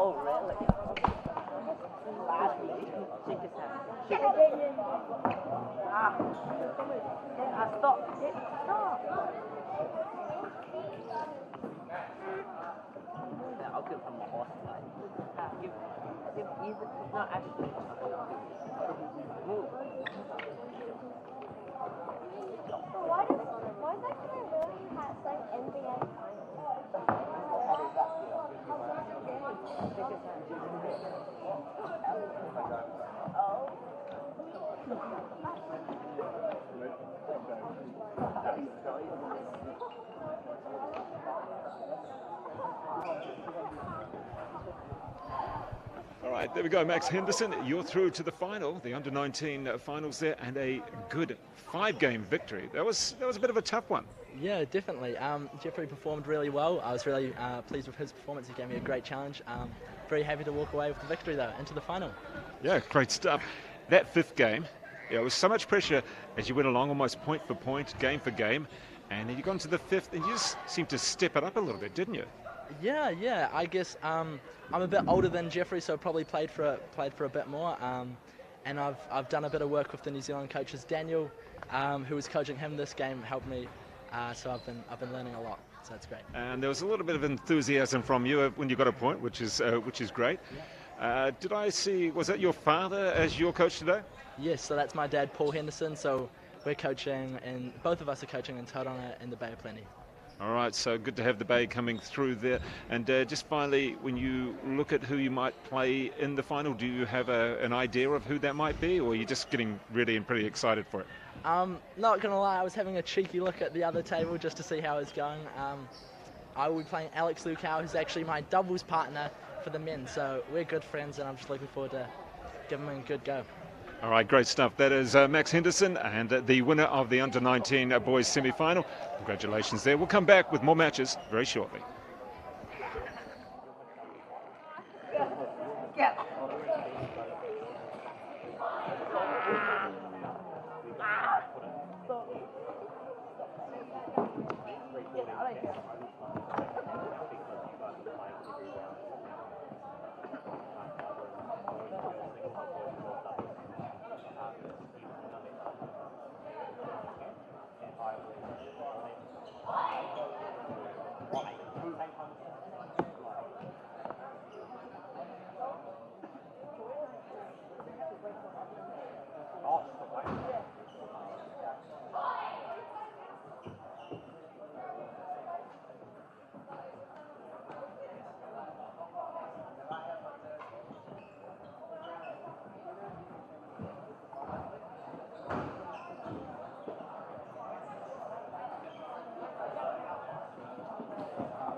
And welcome in for this, the under-13 girls singles final. Big final coming up. Two right-handers warming up, and we have Ayumi Moriyama Picard. It's French, I believe. What's that? Picard's French, I believe. Yeah, so she's got a bit of a double up there, but she's here in New Zealand, and against Yelena Yi. And joining me is Clark's son. And Clark, let's have a look at our two players there warming up. Which one is which here, just so we can identify them easily? So Ayumi's there in the black on screen right now. Okay, so in the black with the silver fin, and then north from the North Shore. That is Ayumi, is that correct? She plays out of Albert's club in North Shore. Okay, so the two youngsters here in the final, and I'm guessing this would be their first under-13 final So a big occasion for them, isn't it? For sure. Because of COVID, there hasn't been nationals for 3 years, so these guys will it's probably their first nationals, I believe. And here at the Auckland Table Tennis Stadium, over 300 competitors over the extended week with the junior teams, junior championships, senior teams, and then the senior open championships table tennis there. You see the players just cross court, very consistent. Bit of warm-up. And under the eagle eye of our umpire. And we've got coaches in the background. Let's see if we can spot the coaches. Yes. We've got a couple of coaches there. I think that's Dinya there on the right side behind Yelena. Just out of camera shot. She's been coached by him for a couple of years. Dinya himself went to the World Champs a couple of years back, and now he's part of Auckland Table Tennis. He's joining in the coaching role. He's involved in a lot of development of the youngsters, so he's probably one of his best students. And it'll be interesting to see with these two players, just the energy that they bring and the positivity. And that's not quite the score yet. That was pretty quick if it is. And here we go. We're ready with the first point there. And Yelena Yi. It's a big occasion, playing on the main table. Under the stars, under the lights. This is great for the youngsters. A little bit of a fist pump there, bit of energy. See how they adjust to the pressure. And this is Moriyama Picard here serving in the near court. Looking a little bit tense there. Well, yeah. She's look at that near table. I said near Great court there pivot. for a second. Near table. Great serve and attack, inside out forehand. Yelena had no chance. We're going to see if she's going to give us a big smile as well. If she wins a point coming up. That's a nice shot. Good swing at it. Gave herself plenty of room and plenty of space to hit it. Good choice of placement. The previous attack she went for cross court. The second one she went down the line to keep the opponent guessing. Oh, lucky point off. Did she think she had the point? I was almost thinking that she was going to do a fist pump there. She's about to put her hand up to apologize, Yes. maybe.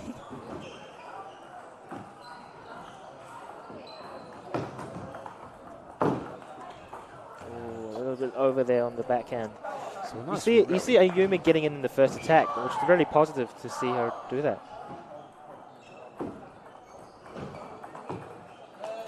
So we have Moriyama Picard against Yelena Yi, and it's Moriyama Picard in this nearest to the camera. Yelena Yi in the far end of the table. It seems to be whoever gets in the first attack has a big advantage in the rally. Well, we are talking about the under 13s, so it's inexperienced here. As you just said, the offensive return straight at the body. Fair bit of height on it, but it was coming so quick, it was very hard for Yi to actually Caught her a little bit off guard there, I think. So we're seeing the more aggressive out of Moriyama Picard at the moment, anyway. Hook serve. Oh, set up her attack. I think she's got a good thing going. She's going for all these shots, so it's a very positive play out of Ayumi. Nice rally. Just the cross-table rally.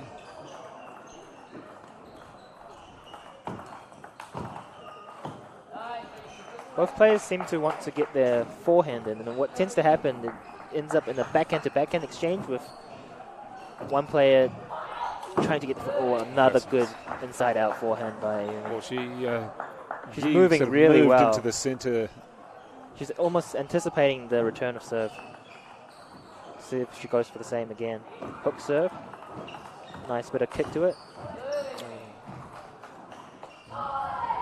Neither player's grabbed the advantage so far. Got out to say a 3 or 4 point lead. It's been fairly tight. Again, it's the first attack. Seems to be a story of the first set.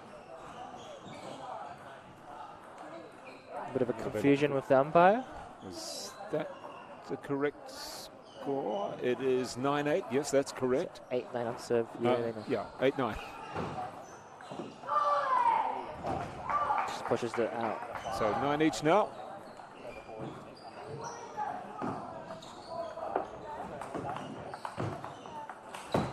Oh, nice play. Oh, no, I was almost celebrating with it, wasn't it? Yeah. It was tight. And the first set point to Moriyama Picard. Oh, 10-all. It was good. It was good. It was. Just pulled it a little bit too high. I think both players and maybe ourselves are wanting to celebrate fairly quickly. Pretty much were celebrating their points. 11-10. Let's see if she can go for her inside-out forehand again. Set it up. So we're looking to win by 2. Is there any... Just wait for that to finish. Is there any set number that if you get to 21-21, next point wins? No. In table tennis, it goes until it's won by 2 points.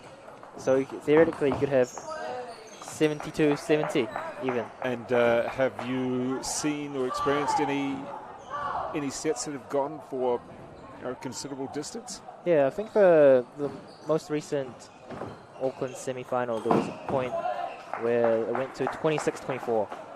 26-24. That game probably lasted for a good 25 minutes. Well, there we go with the first game, and that was 13-11 to Moriyama Picard over Yelena Yi. And we can see there that is Moriyama Picard. And we're just switching her. Yep, we're still with her. And who was her coach again? That's Denya Irani. He represented New Zealand in the World Champs a couple of years back, and now he's coaching. So 13-11 first game, and both of these players in the under-13 girls singles final. I think they both started the game pretty well. They were going for attacks. It just needs a little bit more consistency in the follow-up, because a lot of opportunities are there for them. Well, neither player really was that much stronger from the other, was it? It seemed whoever grabbed the initiative more really won the point or had the better chance of winning the point. We'll see if they can mix up the serves to get some poor returns to secure an advantage in the rally. Just giving yourself a little bit of air. There's Yelena Yi. It is quite hot here. With Moriyama Picard serving first, and this is the second game after winning the first 13-11. I see a small nod of the head there from Ayumi.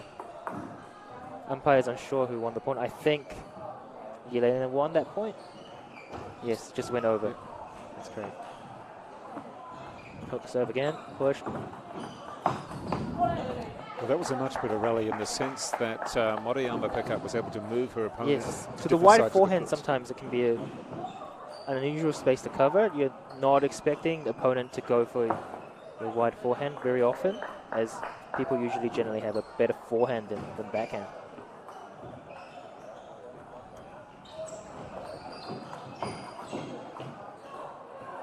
What we're seeing is a lot of corner-to-corner table shots. Well, Cross table. The cross table is just like tennis. It's a longer distance. It's a relatively easier shot to make. If you're going for down the line, you have to change the direction of the ball, take it at a different timing. It's a more riskier shot. There you go. She went for the inside in shot. I do like seeing kids going for the shots. It's brilliant to watch. Top spin. Oh, you misread the serve there. Just the head drops. She drops that point. Oh, went for it again. Missing the finisher there. A little bit. Too impatient that she's going for too big a shot, would you say? I think she has the ability to hit that shot. She's just a little bit rushed. Take your time there. And a couple of enforced errors creeping in for both players. Well, it's probably the pressure. We're in the second game, and it is the under-13 girls final. And people might say, well, it's only under-13, but for them, this is potentially the start, or this is potentially something very big. And what do we see there? Just a net cord off the net, and no chance for Yelena to save that. 7-5.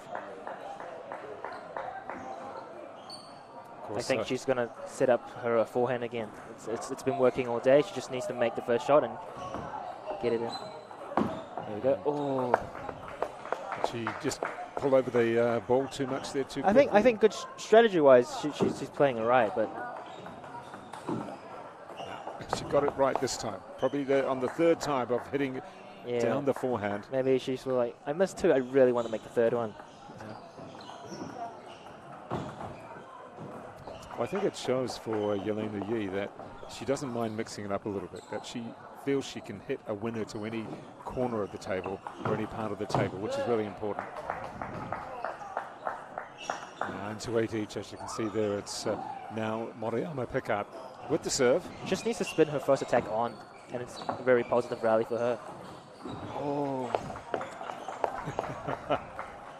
Am I jinxing everything she's doing? Well, it's just a little bit tense there at all. She had some good opportunities to go for some shots, but unfortunate. So the set point to make it 1 each, and that is the set, and it is 11-8. It's all tied up in 1-all. Yeah, and 11-8. So the first, oops, we went around the wrong way. It is 11-8, 1 game each. It was Moriyama Pickard taking the first 13-11, and now Yelena Yi 11-8 in the second. We've got a split screen there of the coaches, respective coaches, having a little bit of a chat. And I'm not sure if Yi was focusing quite as much then, but they seem to be having an interesting conversation. Daniel looks very serious. Yeah. Whereas there's a bit more intensity for Moriyama Pickard. He gets a pat on the shoulder as well. From Yelena's perspective, she does give the initiative to Ayumi a lot. I think it's quite difficult for her to read the serve. But that's okay. If you push along well and you're ready for the first block, get into a rally, find opportunity. You saw her go for that big forehand down the line, inside in. She has opportunities in the rally. She's not afraid to attack. And just a bit of a low 5 there for Moriyama Pickard as she gets ready, and the referee just saying something to Moriyama Pickard. Maybe something to do with the serve, not sure. And we're going to get ready now for this game 3, 1 each here between Moriyama Pickard against Yelena Yi. See her always going for the second attack. I do like that. And it is Yi control serving. a bit more. Wow. Great coverage there. The forehand. Just letting you know the next couple of games coming up, the next couple of matches coming up on the commentary. We will have the under-13 boys singles final. August Jiao against Eli Ho. Eli Ho. Eli Ho, sorry, looking across there. And the under-19 girls singles final between Carrie Guo and Joanna Yang. So we've got a couple of good matches coming up. Good quality players, wouldn't you say there, Clark? Absolutely.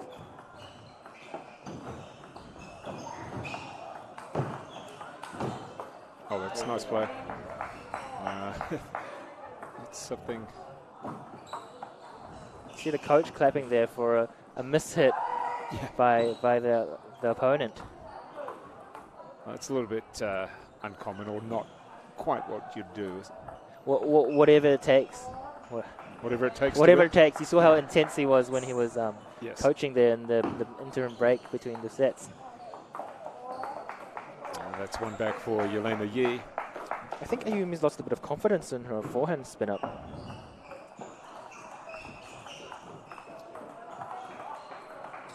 Nice rally. Well, that's. And we're just receiving the ball there. That is Clark's son just helping out with the ball. No. It's Yumi Pickard. She's no mucking around with her. She's straight to get the ball. I'll get it myself.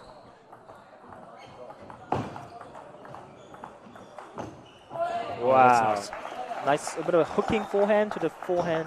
Well, we haven't really seen too many forehands. No, we've been stuck in the backhand. Yeah, it's backhand to backhand. There we go. That's it. Open up the table a little bit more. See, Ayumi is very close to the table while blocking. She's very confident, especially on the backhand. She blocks it back, and it gives you a little bit of pressure that you can't continuously attack. But surely as you get older, you start to move back a little bit more, don't you? Because the ball's coming back with more pace. Would that be the tendency? Well, generally with the female players, they tend to stick a bit closer to the table just based on strength capabilities. Right.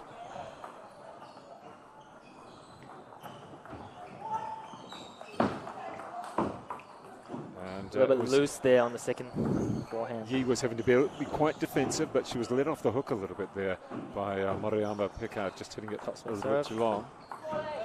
And she's great follow through with her backhand. You know, gets a lot of spin, takes it quite early. Let's see if Yi can go on the offensive. And she's. I think it's the serve. She's misreading the serve. Pops up a bit high. No chance to turn that down. It is a set ball. Oh, hits the lip of the table. Sometimes with those high returns, it can be hard to return because you're not expecting such a strange shot to come to you. High, spinny backspin. You're not even sure what to do. And Yelena ends up dumping it into the net. So that is 2-1, 13-11. Then 8-11, and then 11-6 to Ayumi Moriyama Picard against Yelena Yi. Right into the backhand corner of the table. And these two youngsters giving a good game so far. We just want to see the forehand open up a little bit more, wouldn't you say? At the moment, it's backhand across the table on the angle. I think Yelena needs to try attack more. Playing on a defensive usually is very hard. You're letting the opponent dictate where the ball is going. You're reactively trying to put the ball back. You almost sometimes feel one step behind. Right. Well, it looks as though Yi is almost We've moved up from a low 5 to a middle 5. Right. She looks as though she's on the back foot a little bit. Always sort of being pushed back into her body rather than able to come forward and actually attack the ball. Her body language looks a little bit...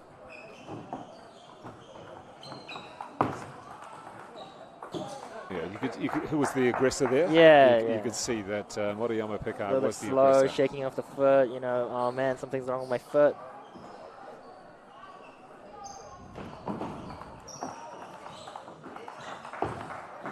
Wow. Good rally. Really good follow with the backhand, finding the ball, looking for the opportunity to attack, and drills it. Oh, lucky off the edge there, 3-0. I think we're looking at a timeout there for... No? Okay. Generally in table tennis, if your opponent wins 3 points in a row, no matter what's the score, it's good. It's a good time to time out because you've had 2 points on serve, and something's gone wrong. You've lost the point. You've had 1 point on your opponent's serve. Something's gone wrong. You've lost the point. So those are the coaching tactics, you'd say? Yeah. But well, it's 4-1 in the fourth game. Remembering that it was Yelena Yi who won the second. So 2-1. Moriyama Picard here. I still say Ayumi's in control of this match. She just needs to spin up the forehand when the opportunity on serve gets to her, and in the backhand round of these, look for opportunities to put it away, and there we go. Just pushed it that one a little bit too much. Good slow spin up, very good coverage. Just on table. And overcooks it. Well, even though she lost that point, I would still say there was a better point by Yelena. It was a more positive point by her. She was pushing a bit more. She was being a bit more aggressive. Timeout taken by timeout. Yelena. But she was a lot more aggressive in that point. For sure. Yeah, even though she lost it, she was still going forward and trying to be a bit more aggressive and saying, yeah, she looks better now. She's nodding. She looks better now. You know, her coach, you know, cracking some jokes. Just tell her to relax a little. Just go. I mean, the hardest thing to say to a young player is go for it. Yeah, because if they feel as though they've gone for it and gone for it too much, then there's an issue. It's a balance between the power and your consistency there. It sometimes gets in your head a bit and you overcook some of the easy balls and then you lose concentration or something. And it's... Now, one of the matches that we have later on is the under-19 boys singles final. And tell me, who's in that one? That would be Alex Liukau, I think he's the first seed for this tournament, and Max Henderson is the second seed. And they're doubles players, I think. I so think they play doubles together, too. So that should be a very interesting final. Two top Tantalizing. seeds. Whoa! Oh, What a rally. Probably the best rally of the match so far. And a great cross-court finish to the open table by Ayumi. a lot of chop on that serve. And a few words of advice from the coach in the background as well. One-way traffic, it looks like. But loose on the serve. Oh, well, she just keeps her head, Moriyama Pickard. She can take this. She doesn't need to try and. He doesn't need to do anything too special. Just get on the table, look for opportunity. Wow. Yeah. Very good coverage of the wide forehand. Just get it on the table, and if you get a fortunate point like that, you've got it won. Whoa. Confident shots. It's a low. Oh, I missed the table. Well, very confident and really aggressive on that point. She almost had it won 3 times, and now's the opportunity to actually take out the final as well. Not quite. 10-4, this is match point. And looking for an emphatic finish there, I believe. Oh, she was looking for it. Not sure if it was quite set up.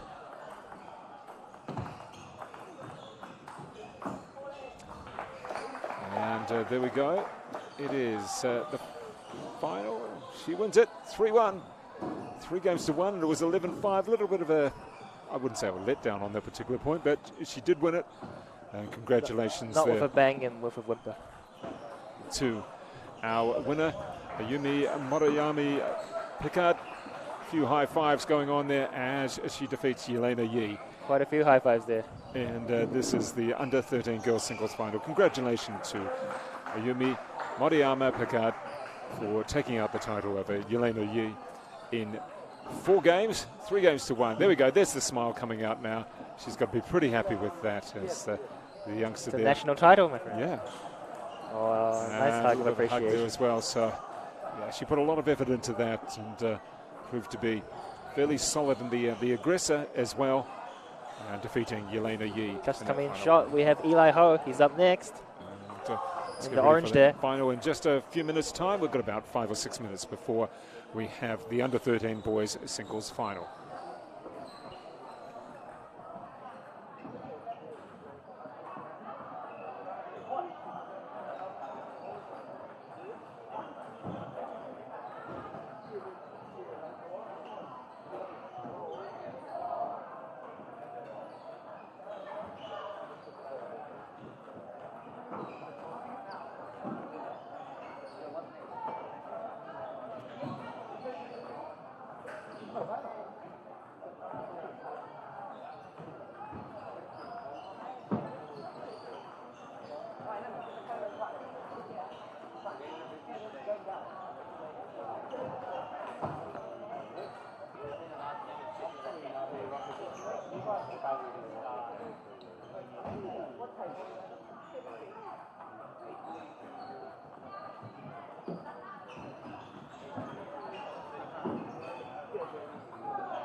Well, ladies and gentlemen, we're now ready for the under-13 boys singles final.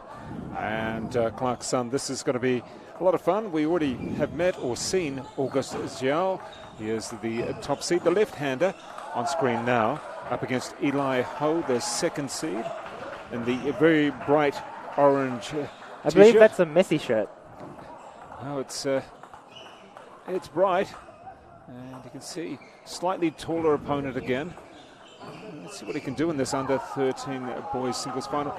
You seen Eli play before? Yeah, he has a very unique style. I think he's the only player in the world to play the style, I believe. It's called the Tiger Wing style. It's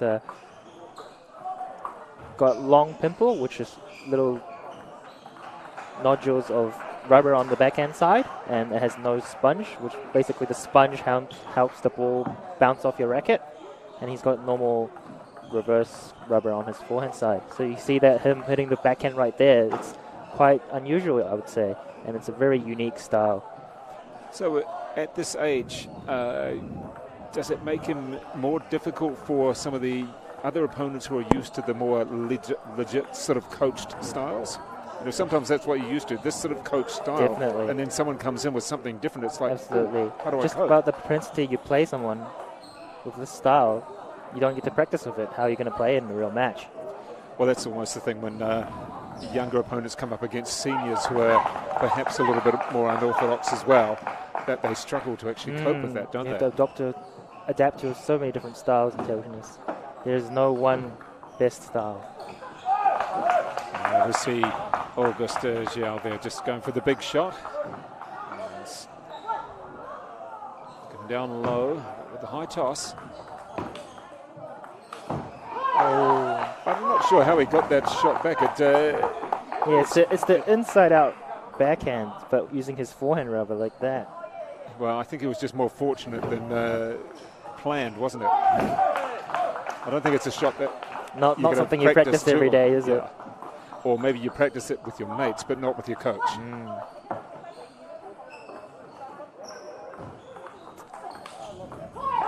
Great deep long push, forcing the weak open up by Eli and grabbing the initiative in the rally there by August. And we have a lot of the spectators or friends coming back to watch this as well. Hear the clapping. So the left-handed Zhao. Another lucky net court again. It's common to apologize to your opponents after you hit a net or an edge, but after the point. It's pretty hyped up. You see August serving to Eli's forehand, and Eli chooses to receive it with his backhand, the green side. It's just the pimple puts a different funny spin on the rubber, and it can be hard to get used to. Just pushes that one a little bit too long. And Eli Ho staying within reach all the time.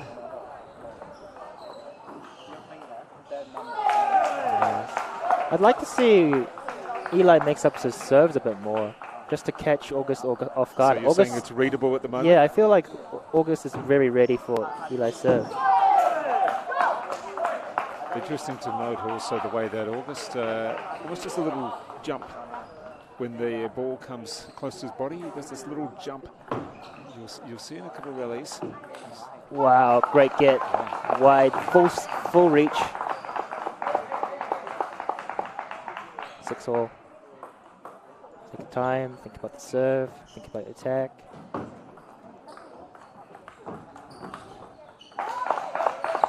So happy there was August.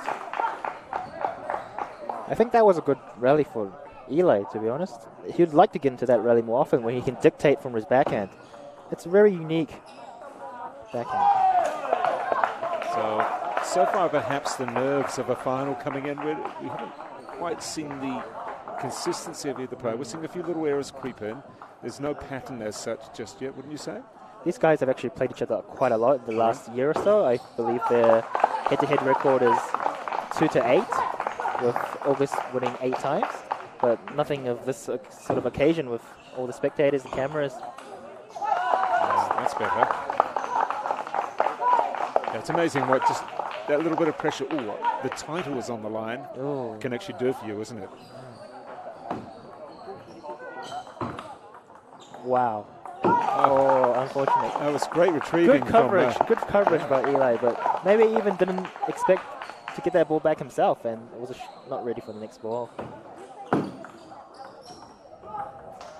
See that? He used the green side again there and sort of floats the ball over, and the spin is a bit wacky. Oh, I actually saw Eli's hand shaking there on the receive. Yeah. A little bit tense.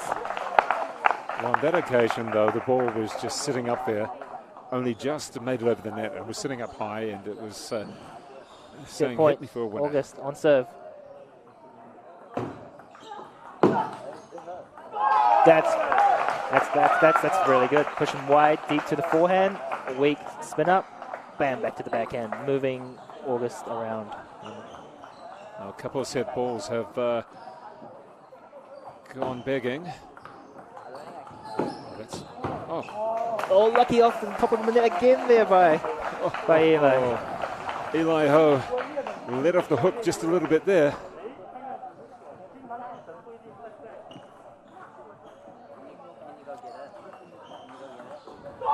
Wow, and he turns that set around. Switches it around. Is that 4 points in a row there? He was down, but that is the first game, 12-10 Eli Ho against August Yao. There was August Yao had, I think it was 3 set balls at one stage, and 5 points in a row there. yeah. See that Ting Ting Liu, 7-time New Zealand men's singles winner, coaching Eli, so he's well coached. You see what he's telling him to do there. There's a bit of enthusiasm behind him and saying, this is what you've got to do. I think he's instilling more confidence in Eli. Well, when you do a switch around like that after feeling as though it's almost gone. He basically felt like he lost the first set, but yet somehow ended up winning it towards the end. That's Coach Wei Entao there, former Chinese national team player, coaches out of the North Shore.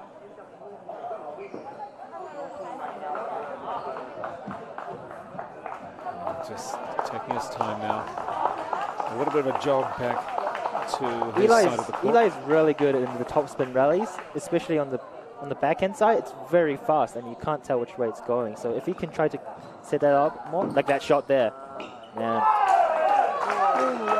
If he can set that up, boom, 1 to the wide forehand, boom, 1 down the line, goners. So serving now is August Jiao, the left-hander. Same strategy, but well read by August on the open up, and a better return there. Well, it looks as though if you can get 3 balls back in the rally, you've most of the time got to win, right? At this level, wouldn't you say? 1, 2, I'm counting. Yeah. Let's check out your analysis there. Well, yeah, because if you do get more than 3, it's very rare that you see at this level, at this age group. Not even that, in the professional level, reading serve can be so difficult. I would say 90% of rallies are over in the first 3 shots. Right. Just reading serve can be so hard. Yeah, I think Eli needs to switch up the strategy. I think August has read that he's going to go around to the forehand side of his backhand down the line, and wow, just takes the ball on the rise, borrows the pace and just whips it wide. No chance there for August. Great return.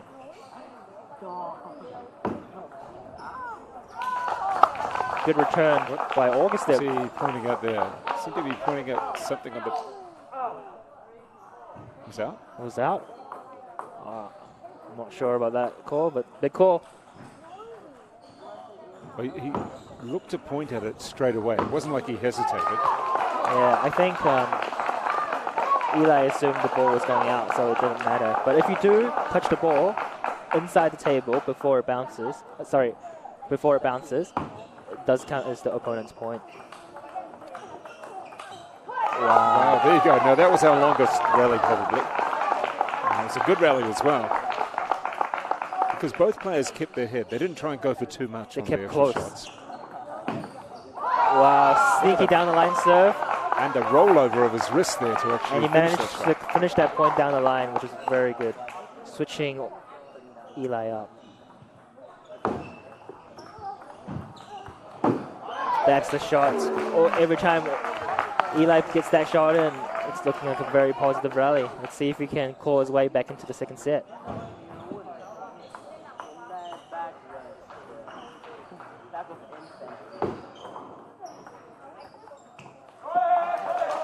A little bit of a slower rally, but just pushed it a little bit too far. Gave it too much air. August has been dealing with Eli's return of serve a lot better in the second set than the first. Let's see if he can keep it up. Well, he started so well, August Yao, in this second game after dropping the first at 12-10.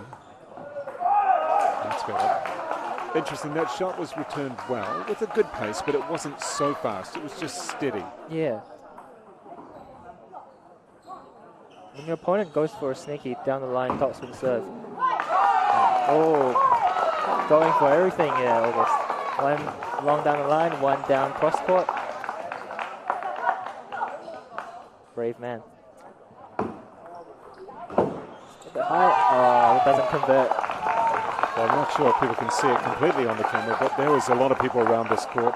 It is the under-13 boys final. It's probably got 100 people here. Too much. Again, see the green, the cut with the green, a little bit difficult to read. And if you're just a little bit tense and suddenly your hand goes a little bit stiff, it just flies off. change up the receive there. He always came around with the green side, pushed this time, used the black side, he pushed along to August's backhand, a little bit stuck there. And Coach Daniel takes a timeout. Yes, okay, well that's good because I think he probably needs to say what you've been saying there. Is this a case of what occurred in the first game when he did have around about 3 game points and dropped about 5 in a row? On this occasion he hasn't quite got the game point yet, but he's had the opportunity, what was it, 9-7 up? Like that 9-6 up, I believe it was, for August Zhao. And now Eli Ho's come back I think again. August was waiting for the return of the green side back to his forehand, so he got a little caught off guard when... But surely you're focusing too much on your sides, aren't you? The spin generation with the 2 different rubbers is very different. One is... But you should be able to hit, I mean, I know we're talking about the 13, shouldn't you be able to hit on either side? It's both hitting the ball with a different spin and moving to make a different shot.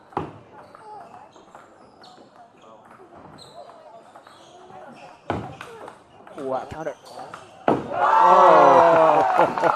What a great rally that was. I think that was Eli's to win, but kudos to August. Good credit to August on that one. It was a great rally, long rally. Set point again. Let's see what he can wrap it up. Wow, very aggressive shot with the green rubber there. Only recently you're allowed different color rubbers on the backhand side. Before it's red and black, and now you've allowed green, pink. Yeah, gets it. It is 11-9. We are 1 game each. So the first game going to Eli Ho, 12-10. The second, 11-9 to August Zhao. Nothing in it. And interesting that the players, just with their coaches, there's a lot of hand movement from the coaches going everybody. on. Hello, everybody. Hello. Oh, got a kid on the mic there.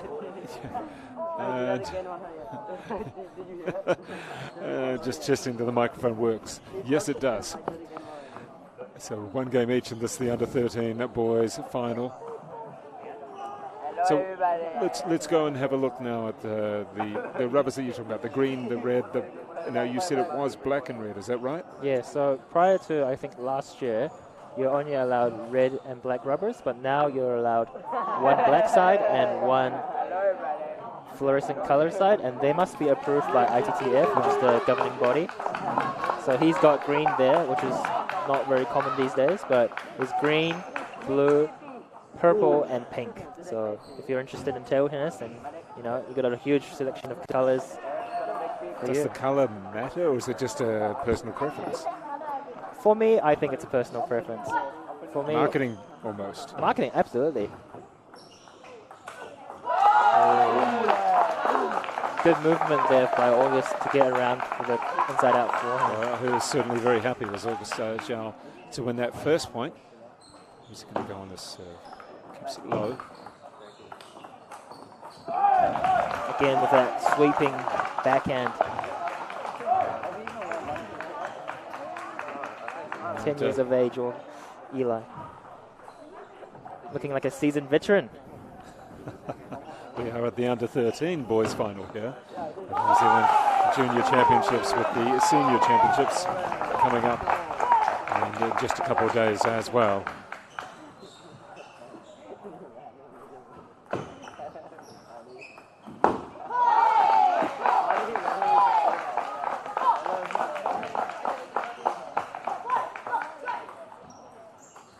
Not liking his own return of serve there. Wow. That's a nice shot. Good control. Yeah. Didn't have to do too much, just borrowed the pace of August's shot and puts it down the line. Well, August was pushed out quite wide, so it opened up the table, didn't it? Wow. Now, how often do you see that? Not often. Particularly at this level as well. Yeah. Good mix-up of serve. And it was a good ace as well, because you caught August completely off guard.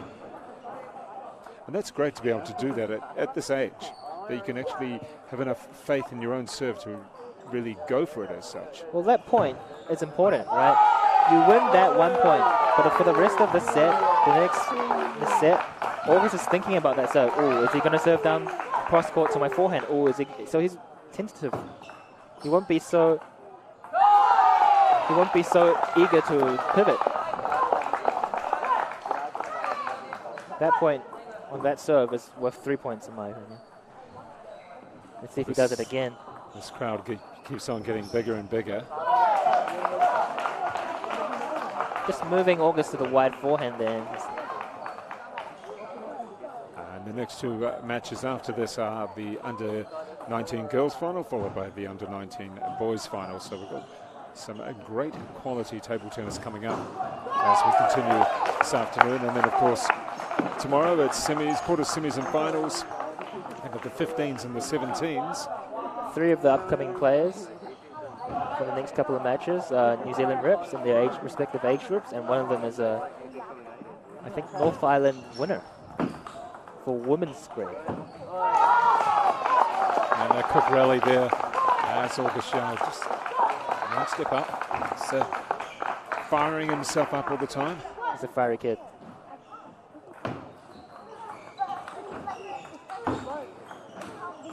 Oh, a bit loose there by Eli. You see, as you said earlier, just put 3 balls back on the table and you've won.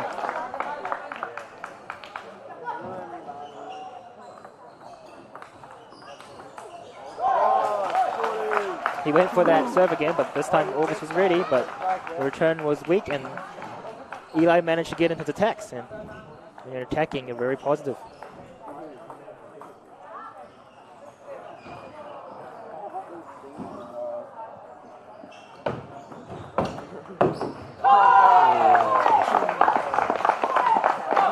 August coming on the front foot there, able to get the ball when it had a little bit of height, flick it through nicely, extra pace there with the top spin.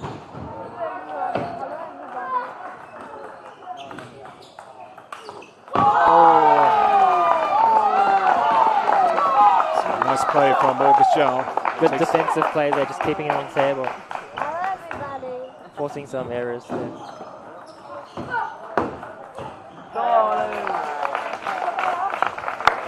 Went for the shot down the line.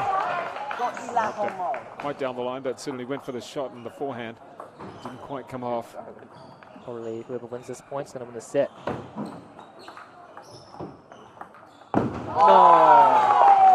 You can see the fist clench from August Yao, but then it was the foot stamp and frustration from his opponent. As he quickly wraps up the last couple of points. August I think the Yao serve was long against there, Eli and Eli missed the open up there. The play is playing so furiously fast, the replay cut over to the next point. Yeah, I mean, it was a pretty quick point that he wrapped it up in the end. That was 11-7.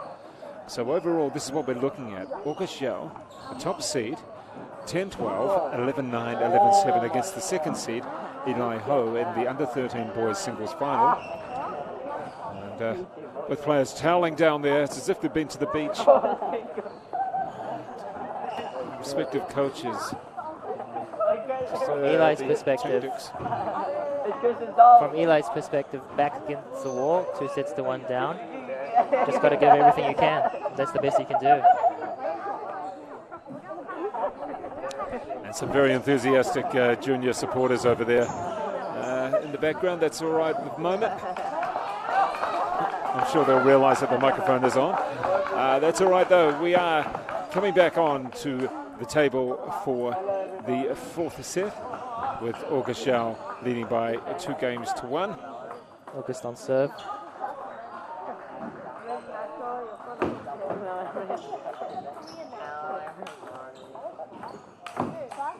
Oh!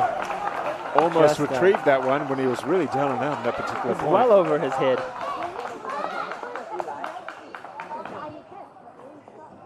So Eli Ho finishing it off, but it's pretty tough.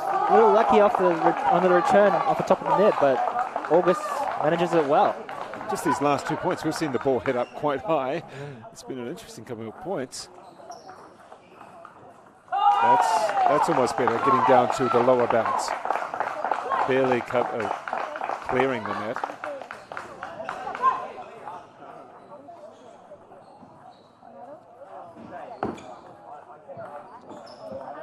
Moving August wide. Oh, August is unbelievably quick to cover such a wide table with his stature. Timeout by Coach Ting Liu. Right. So we have this little call here.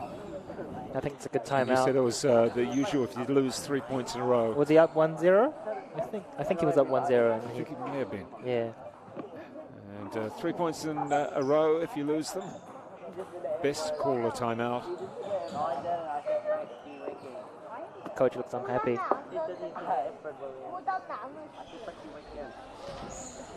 Let's just watch the coaches and not so much what they say, but how they say it and how the actual player reacts. Interesting. And there he is, running back.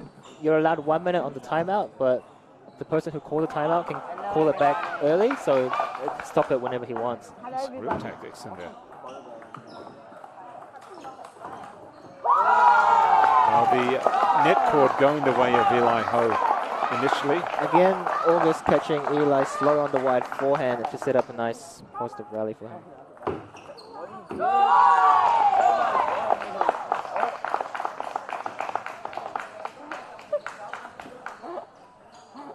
Let's see if Eli will go for some down the line cross-court serves. Short. Wow. Oh, fantastic rally. Eventually won by Eli Ho. But we did have August couple way of off the shots court. there were not trained shots, but great hands by the kid. Oh, August was way off the court, almost out of the camera there. We had a table links behind the table.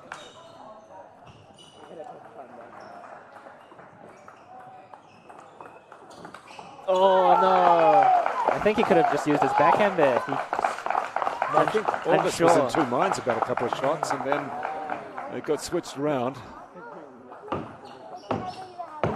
That's the signature August shot, serve and attack. Don't know which way he's going. You gotta guard the whole table. Raced out to a 5-point buffer. Let's see what he can do. He's still in the rally. Wow. Good return of serve by Eli. He was still in the rally, but that big forehand from Eli Ho finished it off nicely.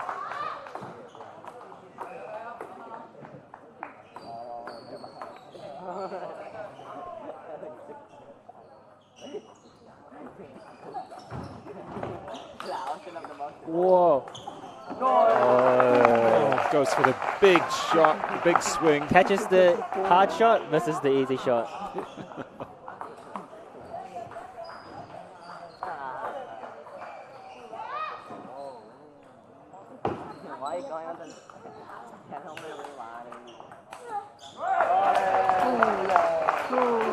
Couple points there by Eli, coming back into the set. Yeah, it's a considerable lead. It's just been chipped away by Eli Ho. How much does he want it? This is very interesting. And again, going for a shot that... Both coaches have used their timeouts now. It's up to the players. So he went for a shot that was possibly on, but maybe he just tried for too much on that shot. Just a bit too much, yeah. Only 1 point the difference between these two players. Wow. Good return, good Back placement. Even Stevens. Deep to August forehand, 7-all. And it is August Shell up by 2 games to 1. However, there's nothing in it here in this, the fourth. Again, exploiting that wide forehand. Let's see Eli reaching for it again and just a bit beyond his reach. And August pretty happy to get that one. That was an important point for him. Stops the rot of points. Stops the rolling snowball.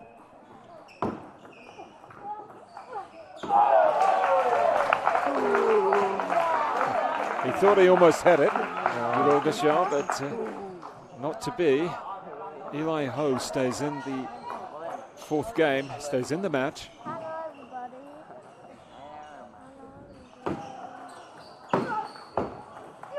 Wow, inside in.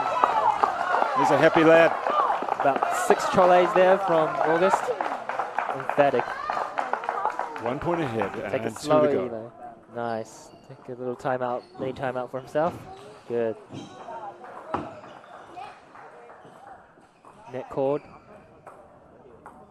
Replay the point.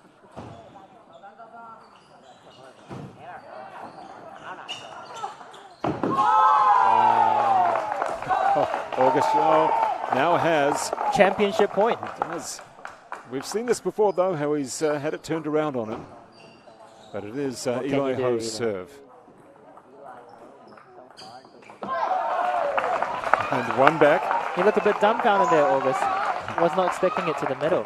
Well, I'm not sure who would have the most nerves now. The person that is one away from winning. One away from winning. Yeah. Oh. There we go. That's it. It is it. 11-9. He wins by 3 games to 1. So congratulations there to the top seed. It is August Zhao winning 10-12, 11-9, 11-7, 11-9 over Eli Ho, the second seed. Congratulations there to August Zhao over Eli Ho. And Clark Sun, what do you think about that for these two youngsters? We've got a good 5 years, maybe 8 years of high school, so they can play all they want. Yeah, this could be a long-time rivalry. This is going to be a long-time rivalry between these two for sure. Well, that's through great. All the age categories. That's great for the sport in New Zealand and for these two players. And congratulations there from the coach. A good comeback as well after having that lead where that first game was his. It really was. He had those. You could easily just end up losing the next 2 sets after the way you've handled the first set, especially you were leading 10-8 or 10-7, is it? Yeah. So congratulations there to August Zhao, the top seed, winning the under-13 boys singles final over Eli Ho in 4 games. Not too far away, we're going to have the under-19 girls singles final. And who we got there, Clark? And that'll be Carrie Guo, who's the first seed, and Joanna Yang, the second seed, and that'll be at 3 p.m. It's just about 10 odd minutes away. All right, we'll look forward to that, and thank you very much for your help as well there, Clark Sun. That's all from me.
ready for this, the girls under-19 final at the New Zealand Junior Championships here at the Auckland Table Tennis Stadium.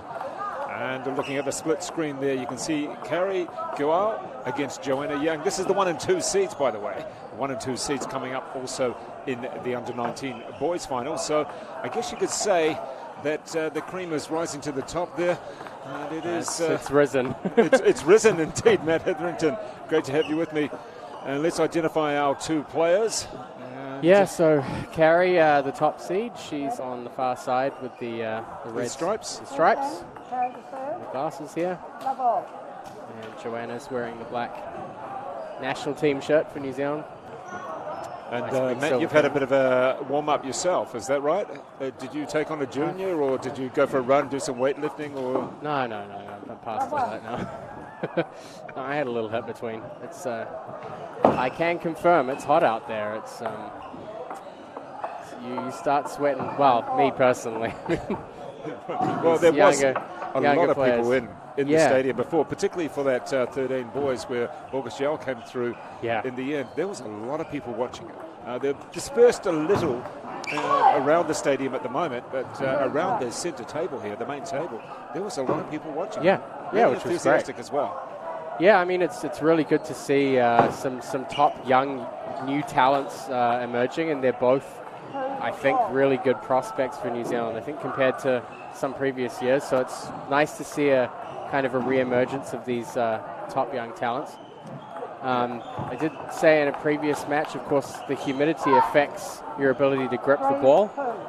Both of these players are using the short pimpled rubber on their backhand side. And it's a different colour as well, a different colour scheme. For both of them, it's on the red side. But basically, they're raised kind of pimples, and it's not really for spinning the ball as much. It's more for kind of hitting through the ball. So I think backhand to backhand, they'll be a little more comfortable in this kind of greasy humidity. Well, I've got to say that Joanna Young serving here, her last serve went in about 3 different directions on the spin. Just watching it, it sort of moved on a outside, inside, and if you were trying to receive that, you'd be thinking, am I going to take it on my forehand or backhand?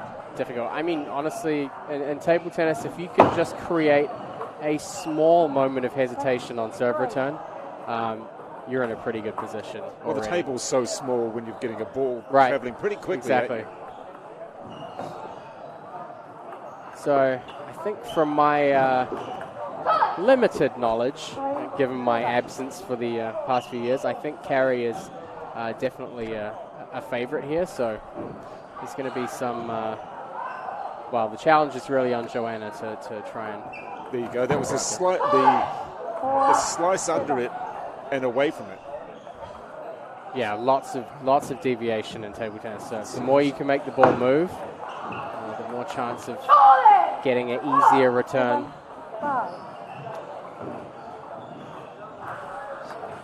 This is now Carrie. Oh, no, we haven't got a timeout. It's just a towel. Towel break. Every 6 points, the players can use their towel.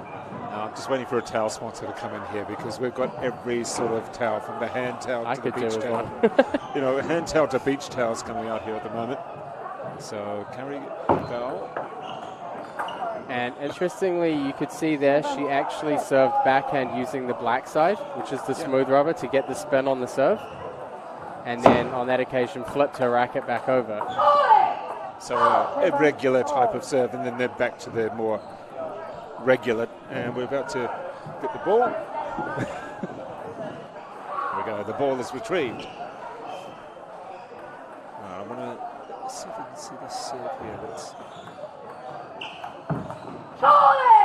Really no height at all, barely clearing the net on every shot. Nice steady opening ball there as well. Slowed the timing down a bit. So Young's now in the lead, I think, for the first time pretty much. Yeah, she's won a good string of points in a row here. She's pretty fired up.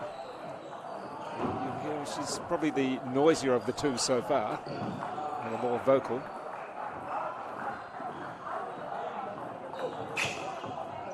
And not the time you want to be Missing your own serve. So I can tell there's definitely some nerves here. I mean, this is a big final for both of them.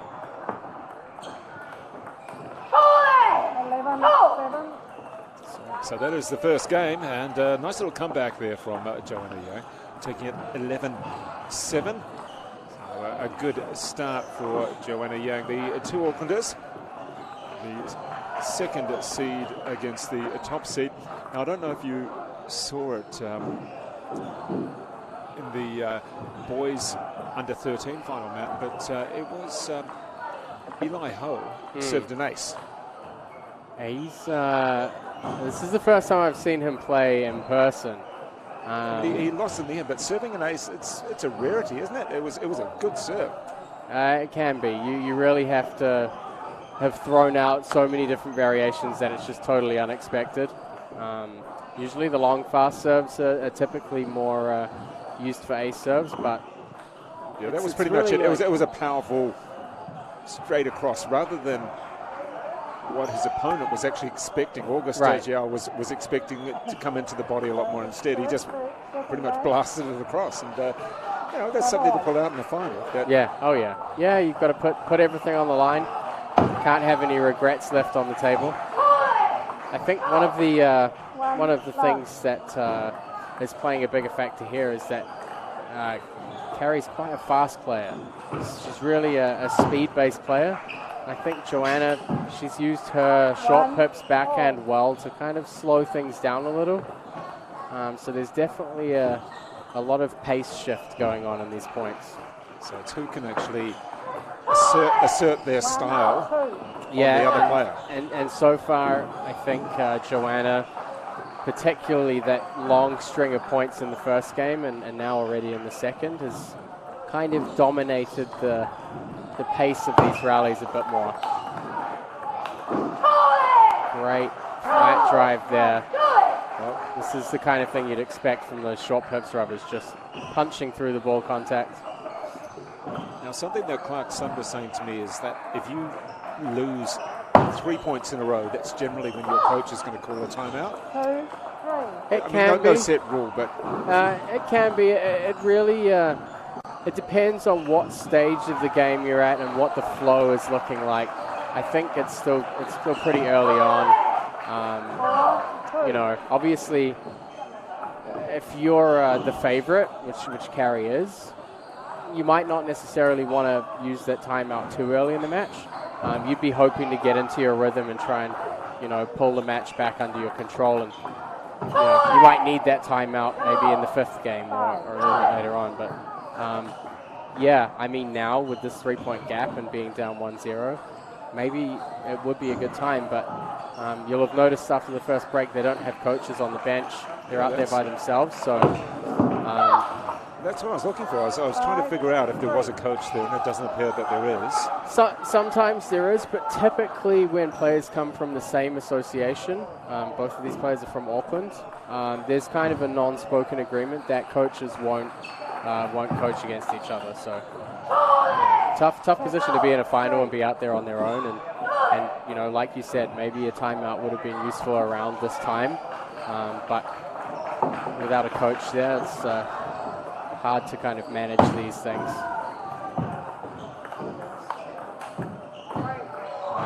Really great power from Joanna Yang. She doesn't mind going for it, and she's really been attacking a lot more. Absolutely, particularly in the second game. That's why she's got the lead. Oh, we're losing a number. We've typically seen so far throughout this match so far, Carrie serving a lot of long, fast serve variations. She's trying to set the pace off the serve, but Joanna's always tried to slow the first ball down. It's a really kind of mature skill to have with short pips to be able to slow the ball down instead of just getting sucked into playing that pace back. Big lead here, 6 points. Well, Joanna Yang, the second seed, up against Carrie Goal. And this is the under-19 girls singles final. This is it. This is the premium title if you're a junior player, really. Yeah. And they kind of extended it pretty recently, a couple of years ago. Junior used to be under 18, but they've added an extra year. So the caliber of junior event now has gotten even stronger. And that's 11-3, a very, very decisive second game from Joanna Yang. She really didn't let her opponent in at all. There was, I'm going to attack from point one, and I'm not going to give you the opportunity to come back at me. So extending it is probably a good idea at a time like this with COVID, etc., when some people have really missed the opportunity. It's not really an inclusive thing. It's just really that there's been a lot of people that have. Through no fault of their own. Yeah, there's a lot of international opportunities like World Junior Championships that maybe people will have a chance to go to now that they might not have if it hadn't been changed. But well, I guess you look at it and think, well, a junior, and yet you may have a 16-year-old who's still got a year or two left at high school against someone who's at university. Yes. And there's a big difference in so many big difference. Yeah. One potentially is away from home and doing all sorts of university things, whereas the other one's at home and really been with parents. Yeah, but I think also the dynamic of table tennis training does shift a lot. Typically, if players are at the point where they've left high school, umpire might be having a chat maybe about serve, I'm not sure. Usually they'll use that time before the players go back to the tables to give them some, I guess, reminders about service rules. Right. Maybe so the there's ball been toss nothing too wrong or nothing you could see that the officials could sort of comment on. Maybe she's celebrating her points, walking over to the side, but no, that doesn't seem that bad. I don't think anything too serious, given that nothing's been said during the games. But we'll see. She's up by 2 games to love as the second seed, Joanna Yang. And certainly the more aggressive player at the present time. It's the third serve we've seen Guo miss over the end. I mean, this shows you how committed she is to really making sure the ball goes deep on the table and fast. But so far, it's the Joanna Yang show here on table one. It really is. A dominant performance, particularly 11-3 in that second. That's a better rally, though. A much better rally by Carrie Gold. I'd imagine these two have played each other on a handful of occasions. I think Carrie won the Auckland Open a couple of months ago, and I think she beat Joanna on the way to that. But so I'm sure these two would be relatively familiar with each other's games, probably practice together a lot. That can make it challenging in situations like these when there's so much on the line. Really, just the body language of Carrie Gold. It's she's just tapping herself on the leg there. Almost come on, wake up. Yeah, I think she's seems a little bit flustered, maybe not quite getting a scope on what's going on the table. And I think it's a pumped up opponent. Yeah, very vocal.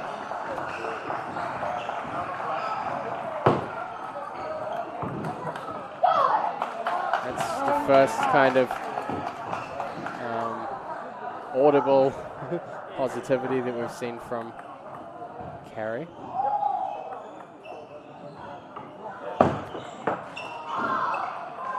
On the red side of the racket from Joanna Yang, there's a lot of white on there. Is that? Usually it's kind of like a residue if you're using a brand new table tennis ball, and probably for the final, or at least for all these important matches, they're probably using a new ball quite a lot. So nothing in particular, just it was noticeable. Well, there we go, just coming back now, a little bit more consistent. A few, almost pushing it too much is Joanna Yang, these last couple of points. Just be a little bit patient. You've got a 2 games to love lead. You don't need to rush it. Now, see, this is where you might see Joanna call a timeout. And I think she might, well, she's probably taking the towel break first. So the towel break can be used any time in theory. It has to be used every 6 points. Right, every 6 points, sorry. Yeah. But the timeout... You can use any time, but you only get one per match. Yeah, you only get one, right. Yeah. So this is actually like a good timing for her, for it to have tied up at 6-6 and for her to have that towel break available. Well, she looked down, I wouldn't say out, but she looked certainly down by a long way.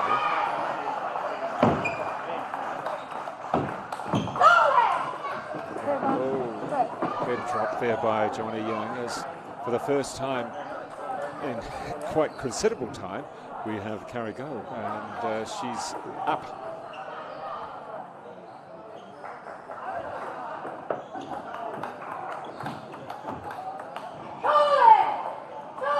Yeah, I think if Carrie can win this game, it could go either way. I think if she gets some momentum, she'll be pretty dangerous, and in table tennis things can shift in 1 or 2 points. Extreme spin on that serve, but retrieved nicely. Yeah, and Gore's been doing a great job of keeping the ball deeper on the first serve return. You can see she's just pushing really deep, trying to force those opening errors. Although we actually had a more vocal Carrie Goal. She did the fist pump. She made a little bit of noise back, sort of saying, "I'm here. Yes. Don't forget me. I'm here, and now I'm leading by 2 points."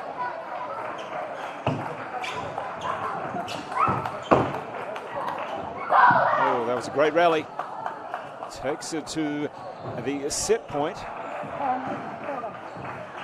A little bit more steely determination in the eyes this time. Yeah, it looks like she's settled a little bit more.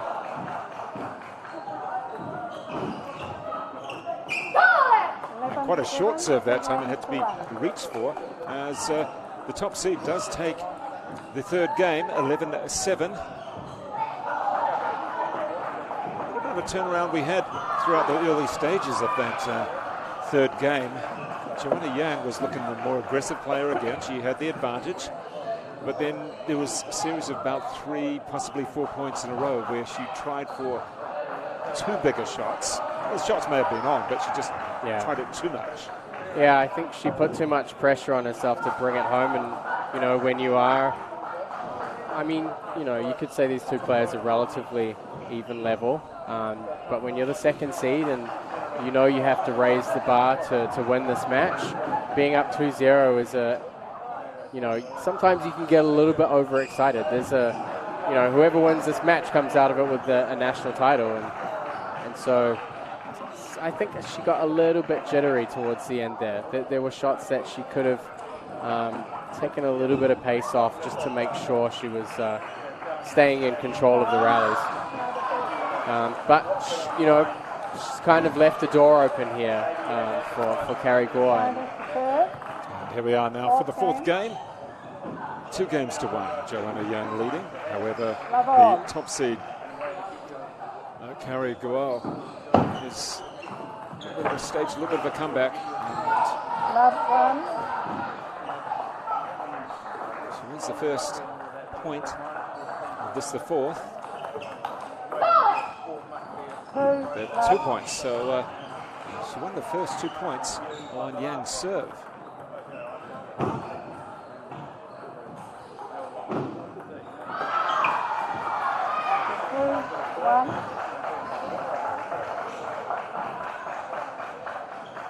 So it doesn't seem to be that serving is actually the advantage at the moment.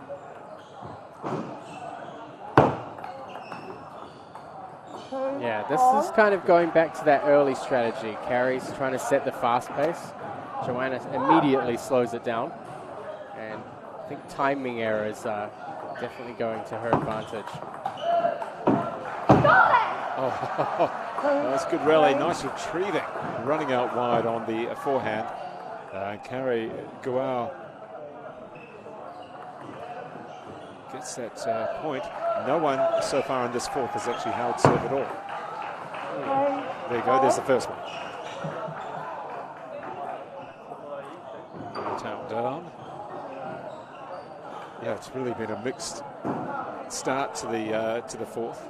That was actually the first point that anybody's actually held on this own serve, which is unusual. Yeah, at this level anyway. Not really what you want. With both players here, you know, this game's kind of make or break here.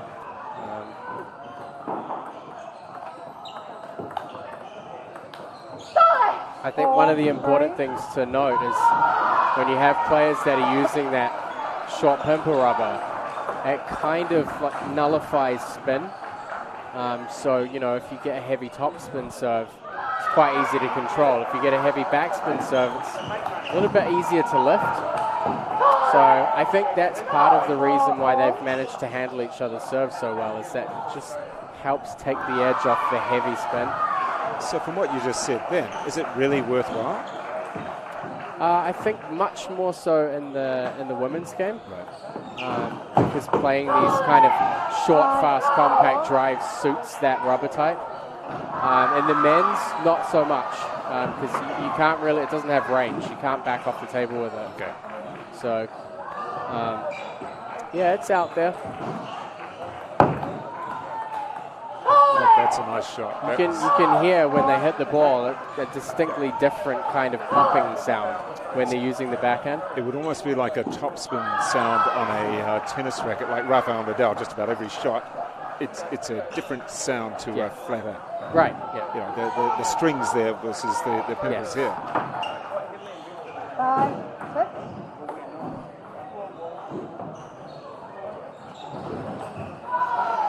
Our players looking as if they've been really out on a very hot day with the humidity here in the stadium. A lot of people around this table, but also on the other 18 or so tables as well.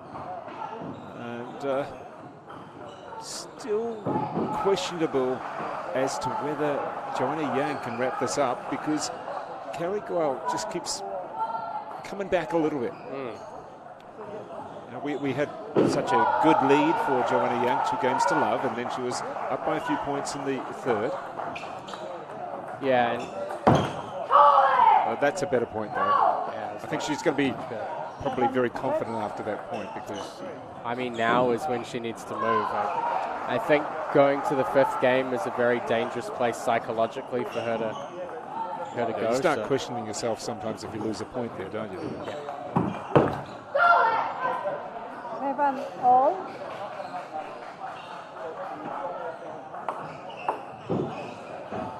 Seven each. You can see the perspiration there. And staying down low. A slice on that one.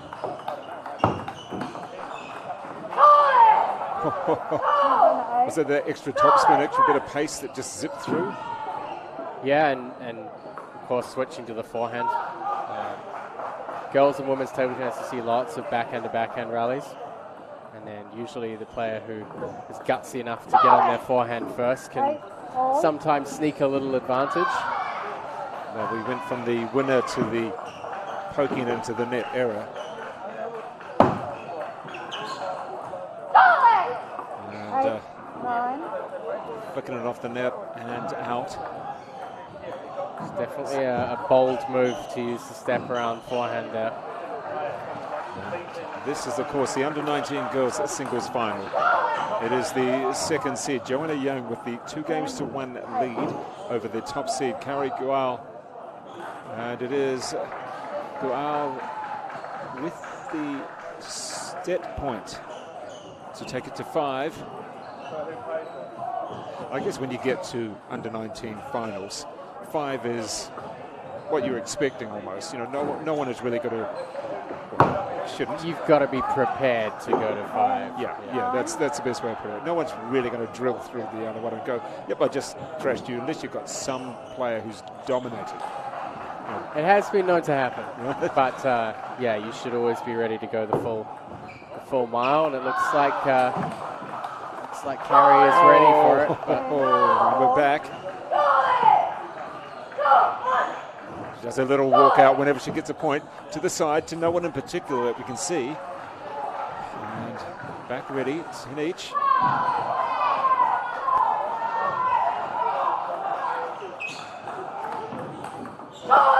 Oh, that's a good point to go to match point. What do you think of that forehand? Really, really good. I think the connection between the first and second, going cross and down the line, opened the table up perfectly. Just going to have the match point, championship point. And now the timeout comes here from... Oh, I don't know if I...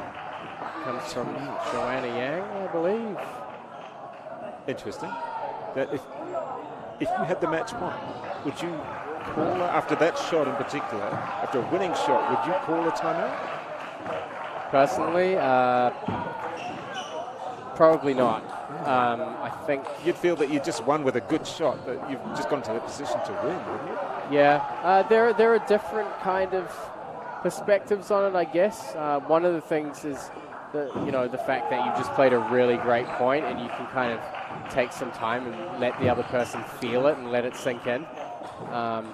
You have to remember... Maybe it slows it down a little bit, so that's a good thing. Yeah, I mean, Carrie's got to sit on the bench for that 1 minute thinking that she's a match point down, but on the flip side, also gives a little break and a reset for Guo. It's going to be all tied up here, 11-11. And it is the second seed, Joanna Yang, serving, 11 each, up 2 games to 1. There's a lot of backhands there, and as it switches around again with Carrie Guo.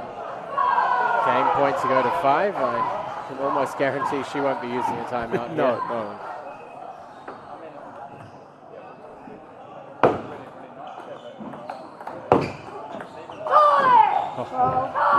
So that was very close to the edge of the table. It was in enough to win.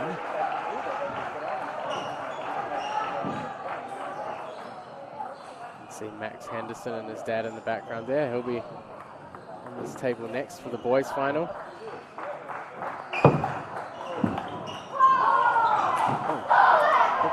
Gee.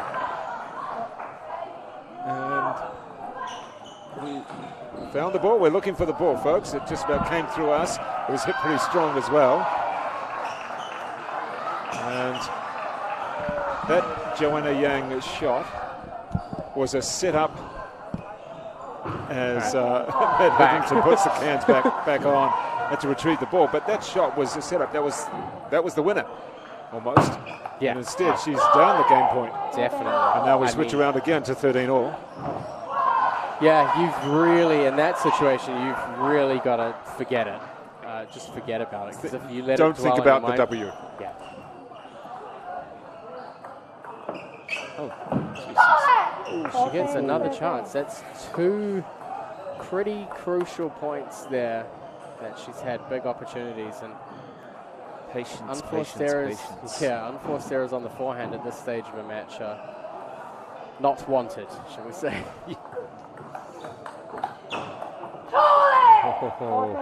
Great placement by Joanna. She's held on. To get her, lost the point. to get Carrie from the forehand and then move her back across to the backhand, but in the middle, very intelligent play. So one of the things that people don't necessarily get all the time is that if someone's in the middle of the table, for most other sports, middle is actually fine because you can go either way. But in this case, it's not, is it? It's not. You don't have quite. You have some room to create angles, but not that much. So certainly playing to the middle cuts those angles off. And if you can get your opponent into the middle, it gives you a chance to expose them a lot more on the wings, especially on the backhand side. Going to 5 here. Yeah, we are going 5, and it is a 16-14 was that 4th. Well, Carrie hanging in there. And the advantage, we had 1, or was it 2 match points? I think it was 2 match points, I believe, for Joanna Yang. Yes. And we're going to go 5 because, well, it's kind of what we expected, actually. You know, when you look at these two and how close potentially, we've got 1 and 2 sets. Yep. Both this one and the boys' final as well. I would have been really interested to see, in a parallel situation, what would have happened in that game if Joanna hadn't called the timeout when she was 11-10. Yeah. When she had that match point, I really think an interesting decision. Unfortunately for her, one that didn't pay off in this situation. And now, of course, they go into the 5th, and Carrie still has her timeout left. So it's a good point. And you also have to remember that the first 2 games went to Joanna Yang. Oh, yeah. And it wasn't like a sharing. It was 2 and 2. Very decisive. So where does the momentum go? Who knows? Yeah, but you have to think that the last 2 games have been won by the top seed. Whereas Yes. the first two games almost don't count anymore. They're gone. Right. Yeah, absolutely. I mean, you go out onto the table and if, apart from like carrying tactical ideas from past games, you should, a lot of the time in table tennis, you're focusing on really on one point at a time. Sounds like there's a very noisy court there somewhere. The under 13 boys final doubles behind us. So I think the first 5 points of this game before they change ends, from a mental standpoint, are going to be more important for Joanna. So it's really all about managing momentum, and right now, as you said, Kerry Gore has the momentum in her pocket.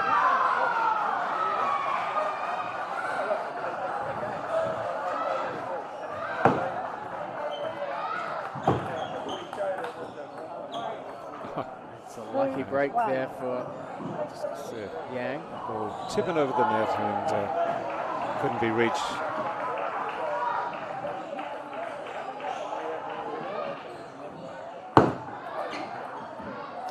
And that's a couple of points there for Joanna Yang.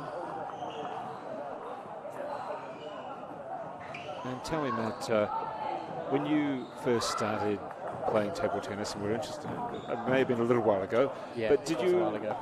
how did you get the feel of the ball? I know you would have hit a lot, but did you ever just walk around the house with the ball in your hand or throw it around or anything like that?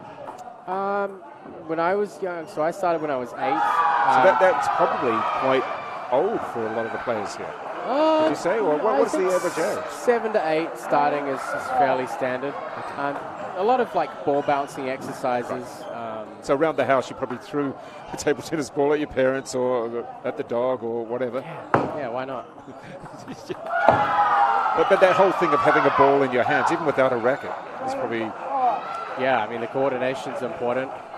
I think the good thing is in New Zealand, you're doing a lot of different sports when you're growing up in the school system. So hand-eye coordination is something that is really big and helps a lot with table tennis. So this is tight. This is so of course whoever wins the next point is going to have a little breathing room when they switch ends. Of course, they're going to swap at 5 in this 5th game.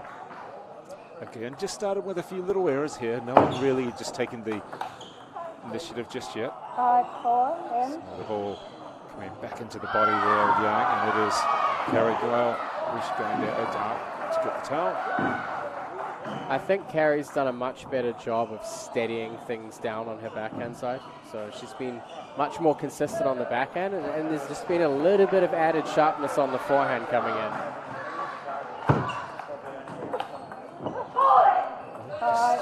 Just mishit that one. There we go, under the table. No, yeah, we've got it now. So under the table there, 5 each. Remember, Joanna Young taking the first 2 games, but then we had Carrie taking the second 2. And just starting off that rally, slow, picking it up, and the error coming into Young's shot.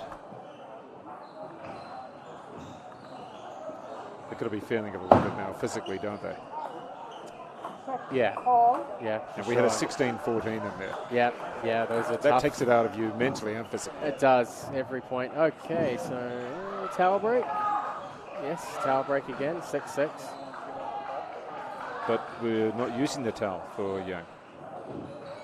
Looks like she's just taking a second to get away from the table, but she's came back to the table quite quickly, so I guess she's kind of signaling that she's eager to get things moving. That one just coming off the net and going a little bit long. And I think perhaps in this 5th we've lost a few of the better shots because it's in the 5th. Either the tension or just the fatigue coming in. Yeah, and then the pressure. I mean, there's those little hesitations just kind of slip in, and of course also both of these players now are really trying to focus on placement and making the placement as difficult as possible for the other player. Okay, so the long rallies have kind of gone, a little bit of tentativeness coming in.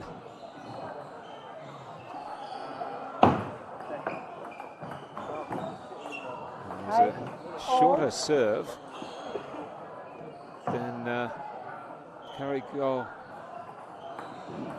Back into it, 8-all. Let's see who can make the least amount of errors.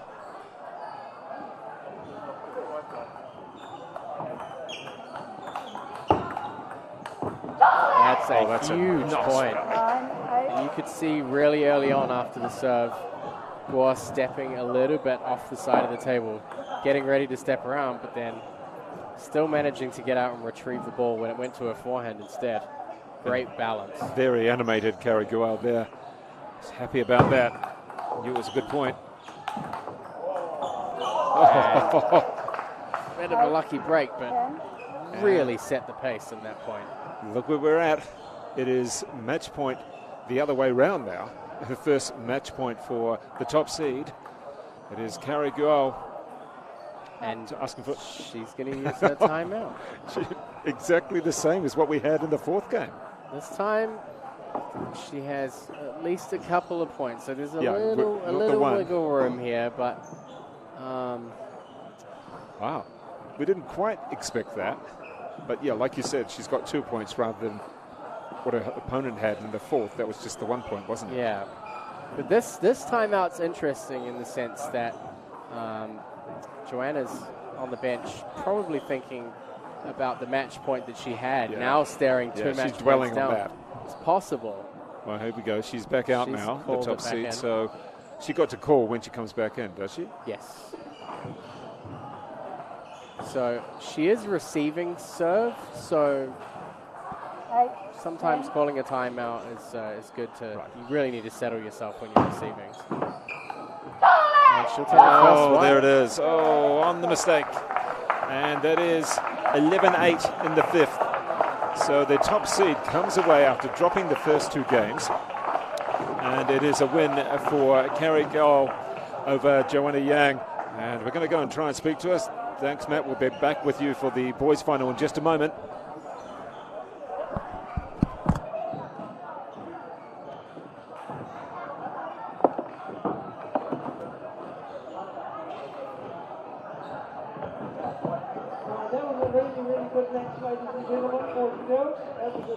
Final. Thank you, girls.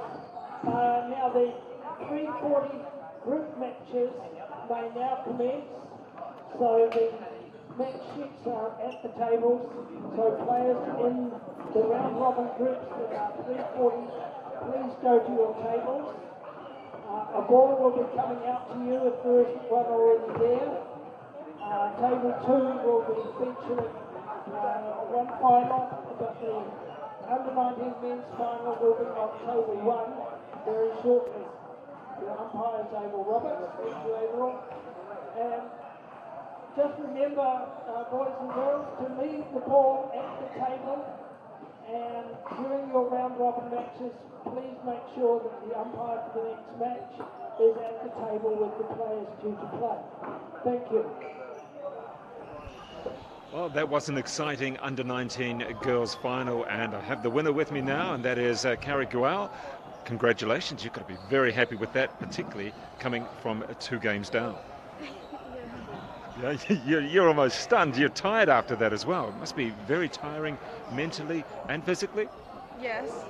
And what about, you must have played your opponent many times. Have you trained with her, or do you play her a lot? Because we train here in a group, so we often train together. And coming back from 2 games down, though, did you feel a lot of pressure there because you had a match point, or was it 2 match points against you? Yeah, because I was very has a lot of pressure, but when it's 2-0, I was like, oh, no pressure, just play. Yeah. Well, you did indeed play and came back to win it very well. That's the biggest match of your career so far, maybe, or one of the most important ones? I'm not sure. Yeah. You're not sure, but you're just happy to win it. Yeah. All right.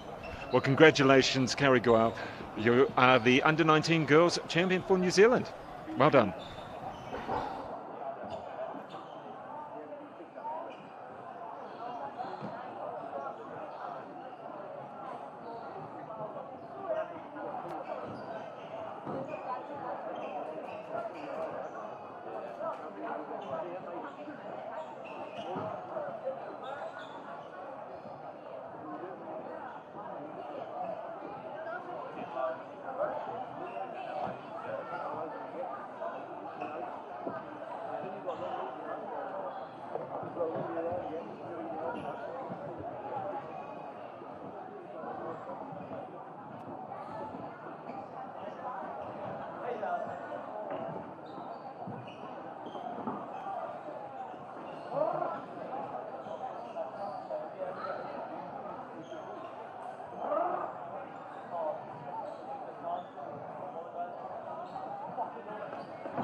Found it?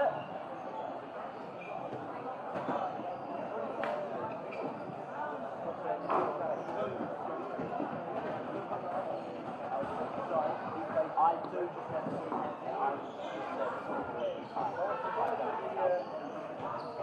oh, thanks, Dad.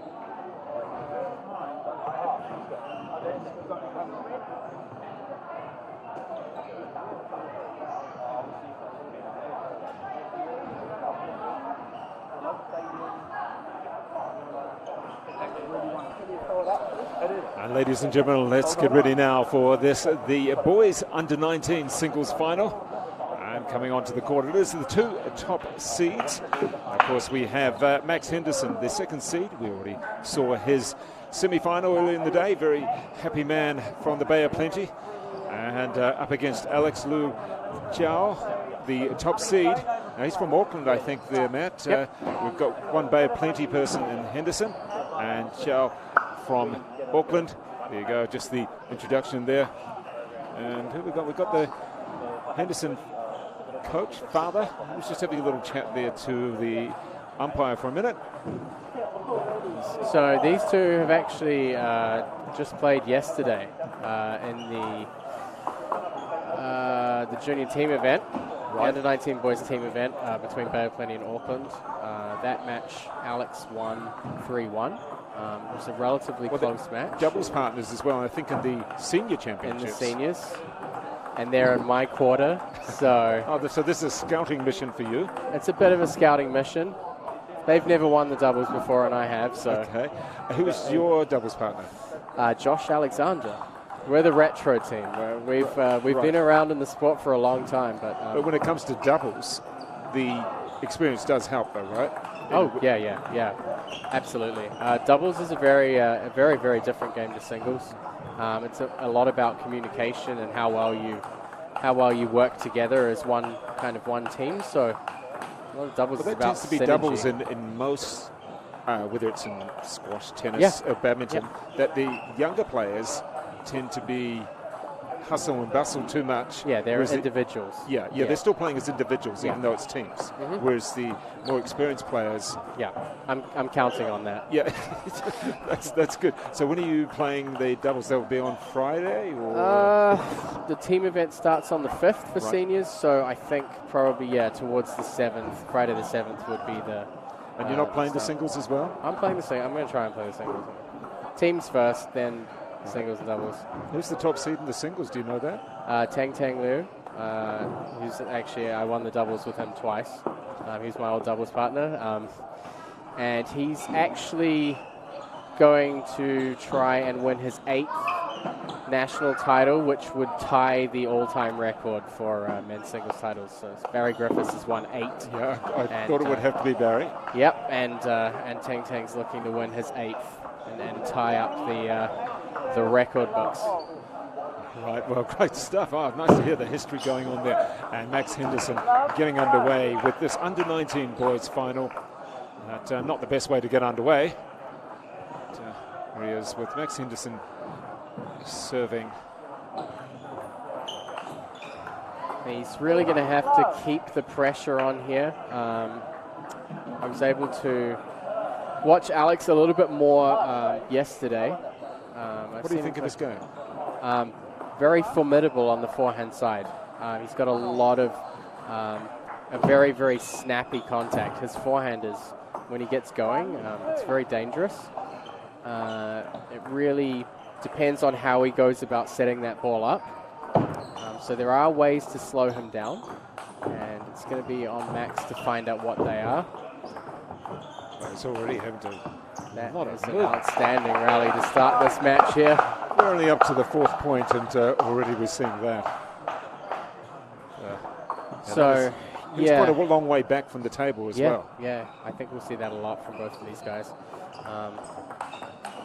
Especially Max. I think Max will give himself a little bit more space.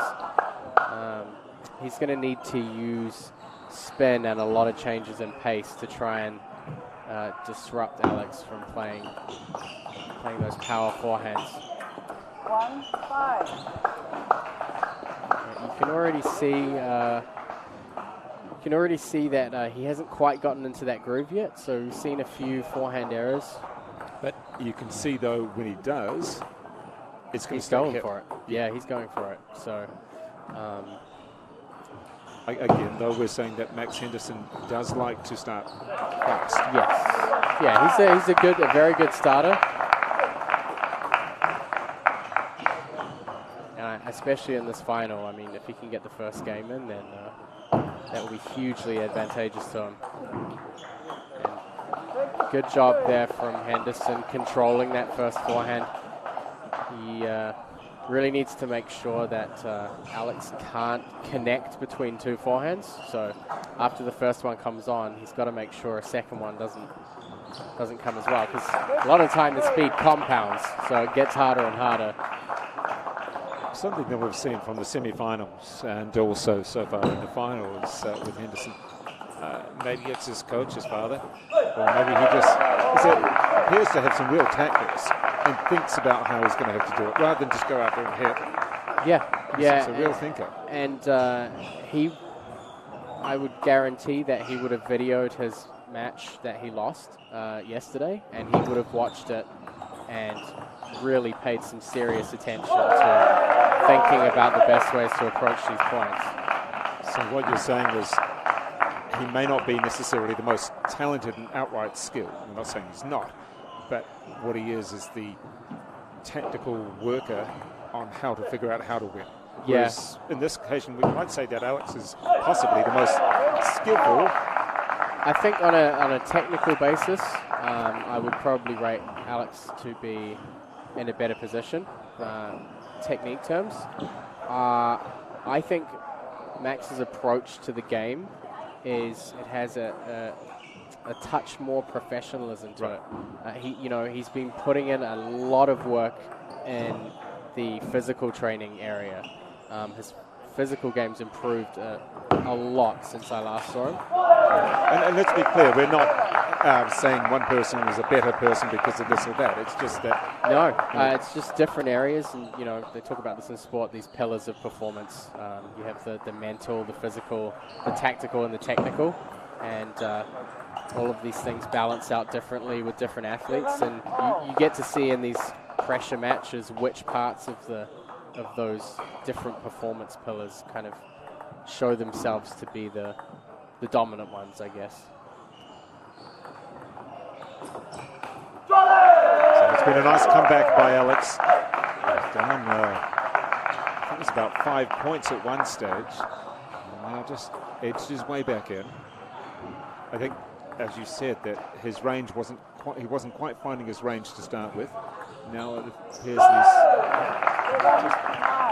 he's not necessarily going for the winners at the moment, but he's just pulling himself back in. A little bit more confident. Yeah, I mean, in a big final like this, stability is really the first port of call for both players. Well, you don't win a match by winning the first point, do you? No. Or the first 5, or the first whatever.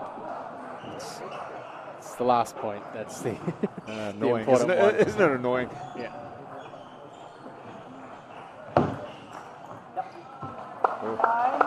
So really good serve there from Henderson. Heavier backspin.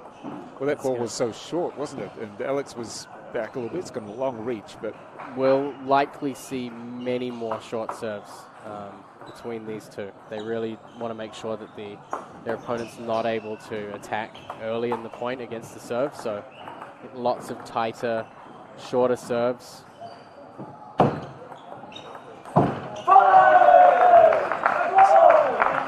Nice point, wasn't it? Well set up. Yeah, I think definitely technically on the forehand. Forehand technique's probably Alex's biggest strength, I would say.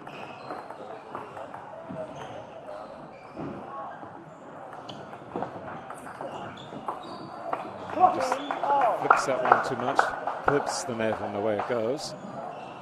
Actually, I mean, he got the return that he wanted. It was kind of a little bit floatier serve. So I'm surprised he didn't step around.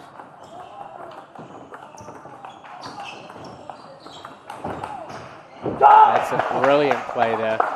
Brilliant play. And you can see Henderson's just trying to keep the ball pushed into that backhand corner.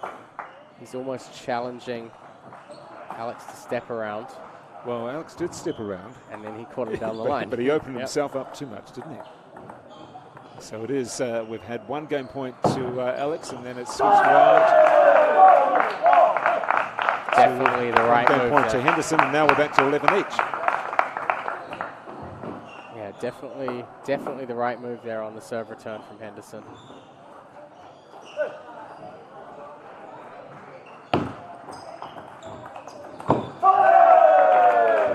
And now the set point to Alex Lu Jiao.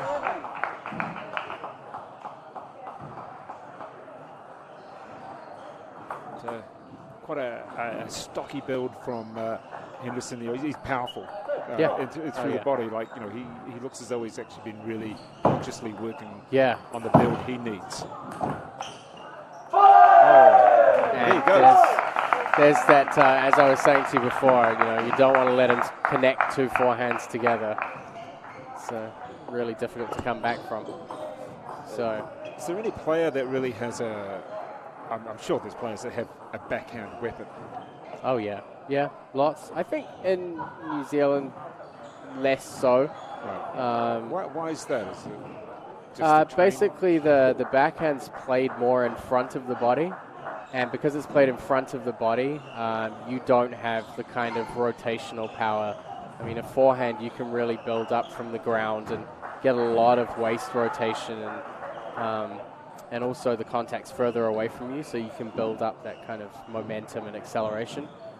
So forehand power has always been predominant in table tennis compared to backhand. So who's the coach there? That is Tang Tang. That's okay, now we got it. 7-time New Zealand Open champion. Okay. In singles. Not sure how many mixed titles, but 2 for men's doubles. The main thing is I was there for those, yeah. And was there a passenger in that one, or were you the stronger player? It was him. I'm sure he'd love you hearing that. So let's get ready now for this, the second game. Of course, the first was 13-11 to the top seed. And there was Alex Liu Chiao.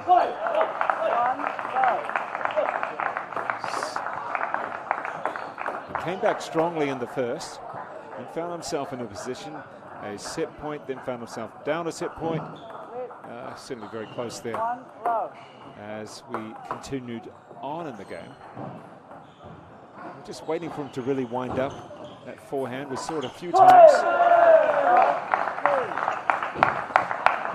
Yeah, I think for the if Max is going to target the opening ball, he wants to deal with the backhand side. Alex is probably using, wow, that's a fantastic shot. Alex is probably using a kind of like a tackier rubber. Typically players who play these big forehand styles play with quite firm sponge and a stickier top sheet. So you get a lot of power, but also when you play slow on the opening, you get a lot of spin because the ball really kind of sticks to the top sheet. Well, do we have the same thing here that we had with the girls with the different sides of the racket? Is it? No, they're both smooth rubbers, but you can just see that rotation on that first ball, and the rubber's like it's kind of stickier, so you get a lot more top spin. I think it's really better for Max to target the longer pushes at the backhand side. The opening is really getting in a lot of trouble. So Alex Liu Chiao, the top seed, up by 1 game to love and 4-2. And we're just doing the towel down. Again, a lot of people, you probably can't see them quite on the camera angles here, but either side there's a lot of people, and of course with the other tables as well. As been mentioned, over 300 entrants from the weekend and through until the end of next weekend as well. With the junior teams, junior championships, and then the senior teams and senior open championships as well. The Auckland Table Tennis Stadium here on Gillies Ave, and it is the top seed, Alex Liu Chiao, 6-2 up. A little spin on that serve. Great serve return from Henderson. Well, the spin was given to him and it came back with just as much spin, it seemed. Yeah, plunged his racket right into the table there. Nice early timing. Nice backhand. Yeah, very, very fluid. A little bit of rest in there at the end on the last one, just to give it that extra bit of acceleration.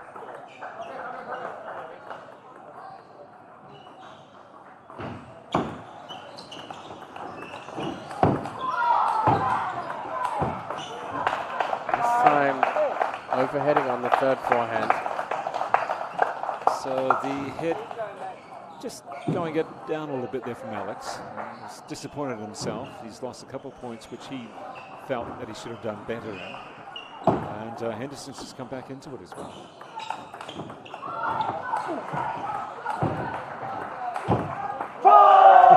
Big point there. Henderson a little bit too passive. You can just see one attack. Didn't quite work. Another attack. And then finally on the third. Well, unfortunately for Henderson, he gave too many opportunities for him to keep trying. But it's difficult, you know, against a powerful forehand, once you get pushed back into that passive mode, it's really difficult to counter from there.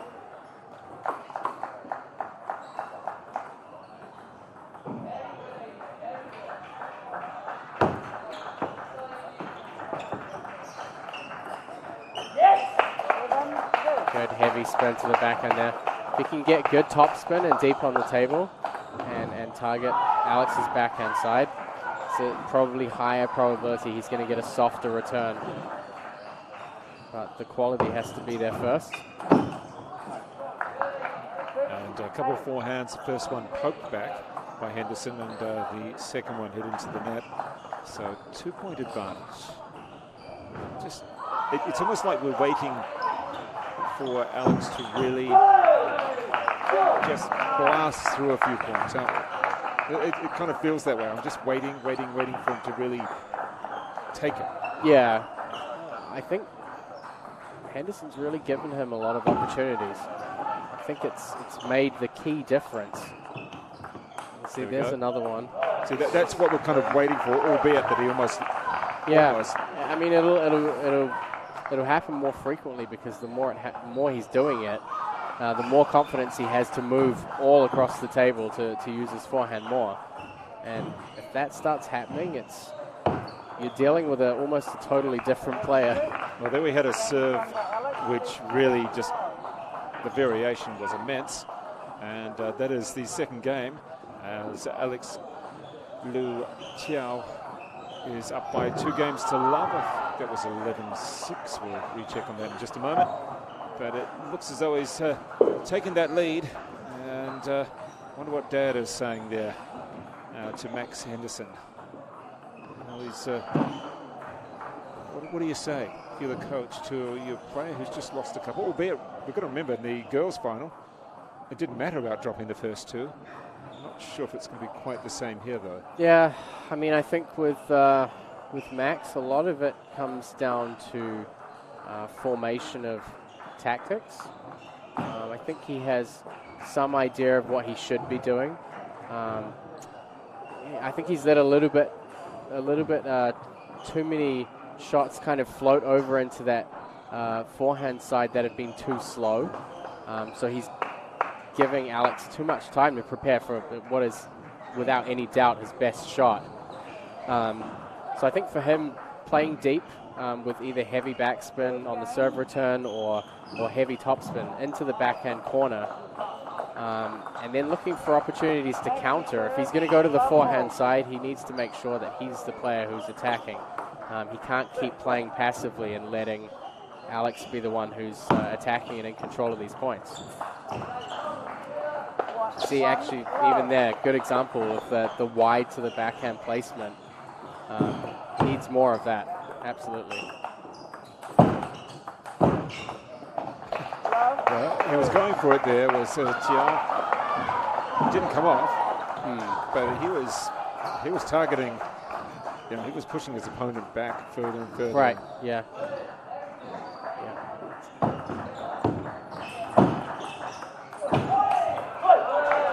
And again, we saw Max Henderson almost out of the screen. He's at the barrier. Yeah, it's not an ideal place to be. If you want to control the placement and control the table, you need to be like right up on the table. You might get lucky, but you don't want to rely on that. Actually, this is textbook the right play of what he needs to do to get that soft opening and to step around and try and play a forehand. And again, it's the right thing to do, but the execution certainly wasn't there. Yeah, just a slight positioning and timing error, especially when the ball's hitting the top edge. So the positional and timing then, what would he need to do? I'm not saying he's got to get fit or anything, but he's just got to choose the shot, or what can he do in there? Usually about adjustments of the racket angle and where you line the ball up relative to your body. You know. So your coaching expertise has really been asked to come out here. Oh, I love it. Because, I mean, if you showed that to Max afterwards, he said this particular point. I will before the team event, because we've got to play Auckland, so. Well, these two could end up playing possibly again. Yeah.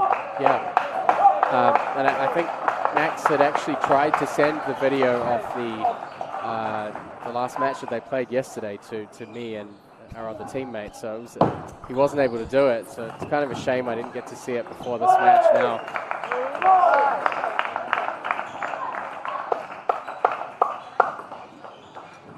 Yeah, he's a player. I think both of these players have the tools that they need to win, but I think so far in this match,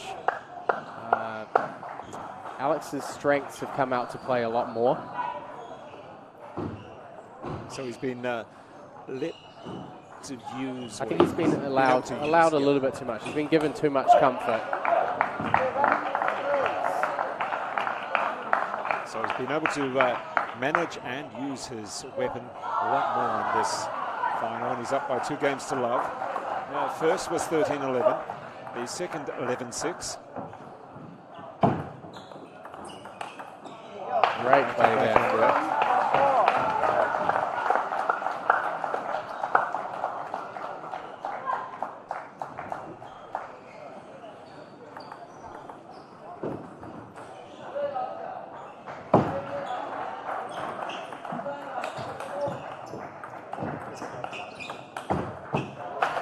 That's a good play from Henderson.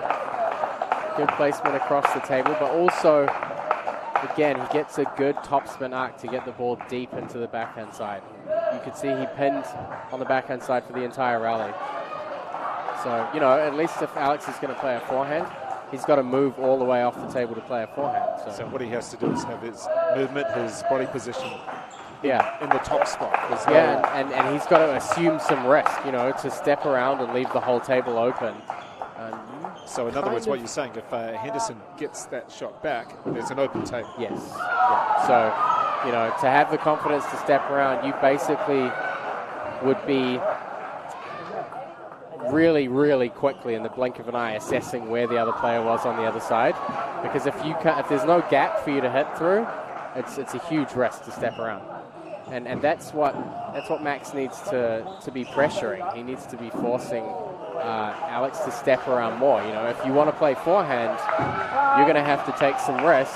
I'm going to make the ball difficult for you instead of, you know, just kind of feeding the ball back towards that middle of the table and, you know, forehand third. A couple of vital points here to either let Max Henderson back in it. Bit of a lucky break on the net there, but that was almost a half forehand shot from Alex. Yeah, I mean, the getting the timing right when the ball's coming off the net is difficult. Sometimes the ball bounces up, sometimes it dribbles over. This is much, much more assertive play from Max Henderson. He was certainly happy to win it because he had really put in a good effort and he drove through that shot. I mean, this is it. You can see him really pumping himself up. These points he absolutely has to win. Too sure after that point if Henderson's not going to have to really hope for something and really just go for it on this point as well, on this serve. There's the spin.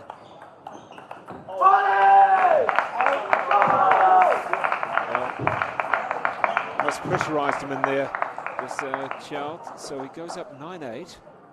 And remember how in the first game we went to 11, all ended up being 13-11, and both players 1-for-1.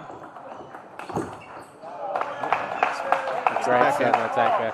Yeah, and you can see there's a kind of a good example of that almost baiting that he needs to do, is to get that soft backhand opening, either against his serve return or against his serve, and then look for the forehand straight away.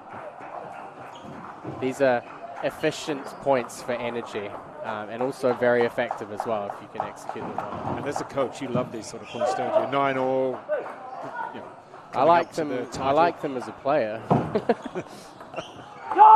Saving energy is a big one for me now. Well, what are you saving your energy for? The fifth game when you could potentially lose it in the third? The next match. Well, here's an opportunity for Max Henderson to take it to the next level, next set.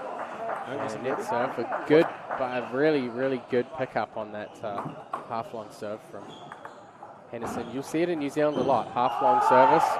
It's long, but it's just off the end of the table. So, you know, a lot of them are attackable. That's a good example there. I think, you know, when you get into that that kind of area between a serve that's short, that could bounce twice on the table, and one that's long, that's when, if you're trying to keep the ball controlled, the ball starts popping up a lot. They have a little bit more speed on them.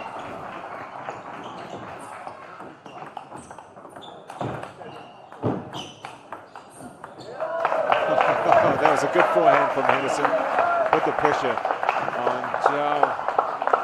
And now has the advantage for the set point, that is. A lot of talking to himself there is Henderson. Be geeing himself up, saying, come on, you can do this. Keep it steady, or whatever he's saying to himself.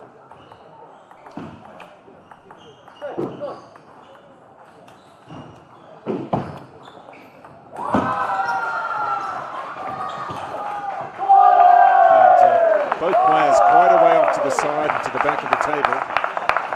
Yeah, certainly a lot more wide angle play coming in here in these last few points. Both players choosing to go across rather than to take the is it a high risk shot down the table? Yeah. Nice play. It's got to be a winner like that one. So this is second, possibly third set point for Max Henderson in this, the third game. Get on the board.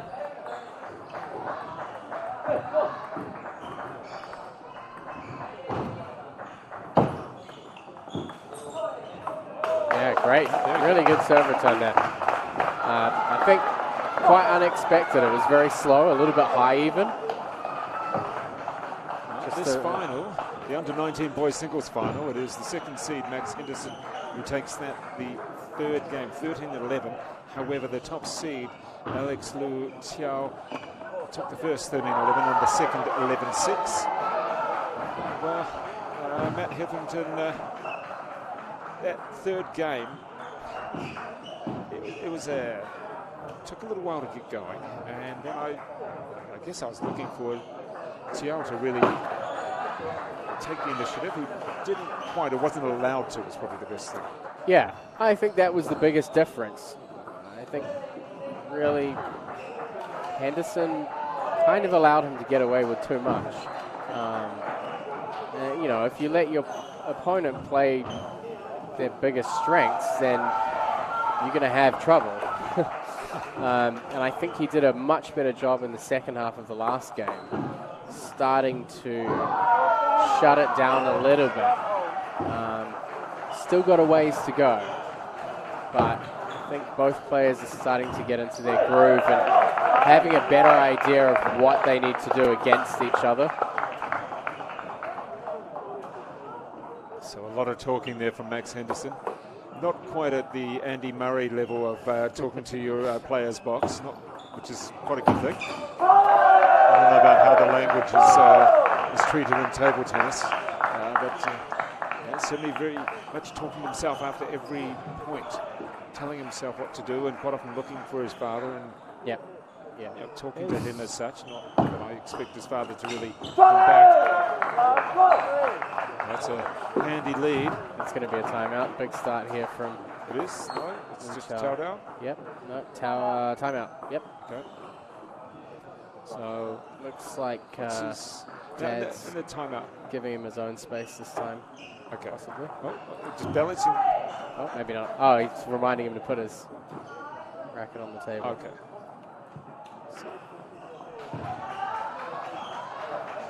So what does that mean? So we called a timeout. Yeah. But then it was only a short timeout? Yeah, it happens. Sometimes it's just to kind of try and disrupt your opponent, to say timeout, and then as soon as they get back to the bench, you call time back in. And as you as a coach, you seem to be a bit hesitant on that? I can't remember what it's called in other sports. It's wow, great play. It's kind of to try and throw. It's a psychological thing to try and throw your opponent off.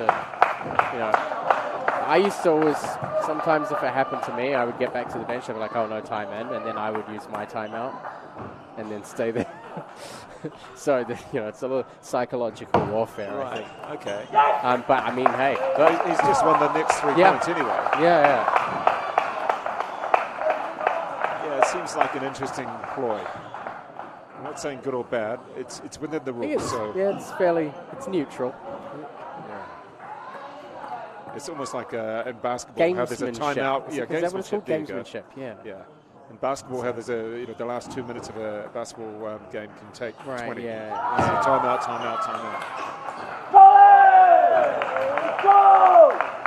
So we've had a switch around here. We had first 3 points to Chiao, and then the next 3 to Max Henderson, and point number 4 for Alex Liu Chiao.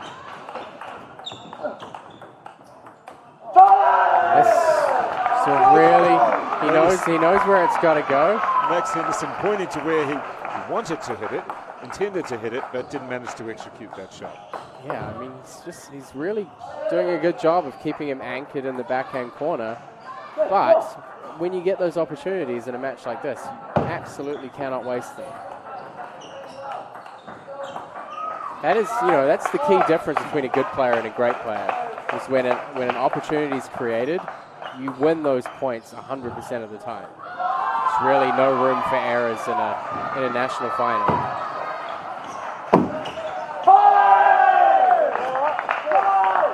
And 2 points up now. Alex Liu Chiao against Max Henderson. This is number 1 against number 2 seeds. Of course, earlier on we did have the under-19 girls final. And Carrie Gyal winning in 5 over Joanna Young. Wonder if we're going to go 5 here. At the moment it is 2 games to 1 with Gyal up 2 games to 1. Oh, it's a double fist raise there. A fist clinch. Really great third ball attack there. It was well set up. Yeah, absolutely. I was just going to say, I have been a little surprised at how underutilized the down-the-line serves have been. It's another fantastic rally. And Henderson's really getting some momentum here. I think the called pendulum serves, so that kind of little bit of side spin that goes on a diagonal. Right. Very common serves, but I feel very overutilized in among New Zealand players. They get very comfortable playing against each other, and typically in table tennis the short forehand receive is much weaker, and so there's a lot of vulnerability there that's not really short forehand. Short forehand receive. So if you were to serve down the line, you can see again that they're using this cross-court serve angle almost exclusively on serve. It's almost like a forehand. You wouldn't expect a forehand. Yeah, but I mean, if you play short to the forehand, you move them away from their backhand and in close to the table. Right. Then you can target the backhand side, and it's a little bit weaker and less stable. But it's really, you really don't see it much. A lot of these serves are coming across the backhand 2/3, and I think particularly against a player like Alex, who has a strong forehand, you want to pin him on the backhand, take him away from it first, where he can't attack, where it's nice and tight, then get him across to the backhand, and then you get him off balance. Tactical decision is what you're saying. Yeah. I think it's very underutilized. I think certainly both players could definitely benefit from doing it more. But yeah, you can just see that if you always serve that angle, the long fast serves it's not a surprise anymore. You're letting the player anchor in that position. So in this situation now, it's just a couple points away for Alex Liu Chiao, winning in 4. See, this serve was a little bit more towards the forehand. He actually got him to come across and push with his backhand, which, he had to go into the center of the table. That's perfect for him. He's listening to you now. Yeah, I think, the level of these players is so even that often they get away with a lot of things against each other. Well, he's sticking around. It's not going Chiao's way. He's really having to fight for this. And Henderson is sort of that player who is possibly annoying in the nicest possible way, that he just doesn't. He doesn't go away. Yeah, right to the last point. He's not going to give it to you. That's a brilliant serve return. Nice little fade right onto that backhand line, and really good misdirection as well. See, I think Alex probably thought that I am the winner of this. I feel that I'm the better player. I've been up by a couple of points in this fourth. Yeah, that I should. What's going on? I should have won this. That's maybe he's not thinking quite that detail, but he's probably thinking I need to win this because yeah, if it goes to 5, I might be in more trouble than I want to be in.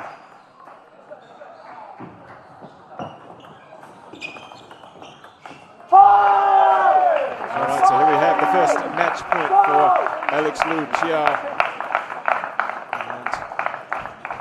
And he looks as though he's had a tough contest, doesn't he? I mean, both players. And it is 10-9, 2 games to 1. The first set, 13-11. Second set, 11-6 to Chiao. And then we had 13-11, Max Henderson. And it is the championship, the under-19 title to Alex Lu Chiao. And that one there, finally 11-9. We're going to have a quick chat with him as well. And we will quickly, thank you very much there, Matt Witherington. We will come back tomorrow. And we're just going to have a little chat with our winner.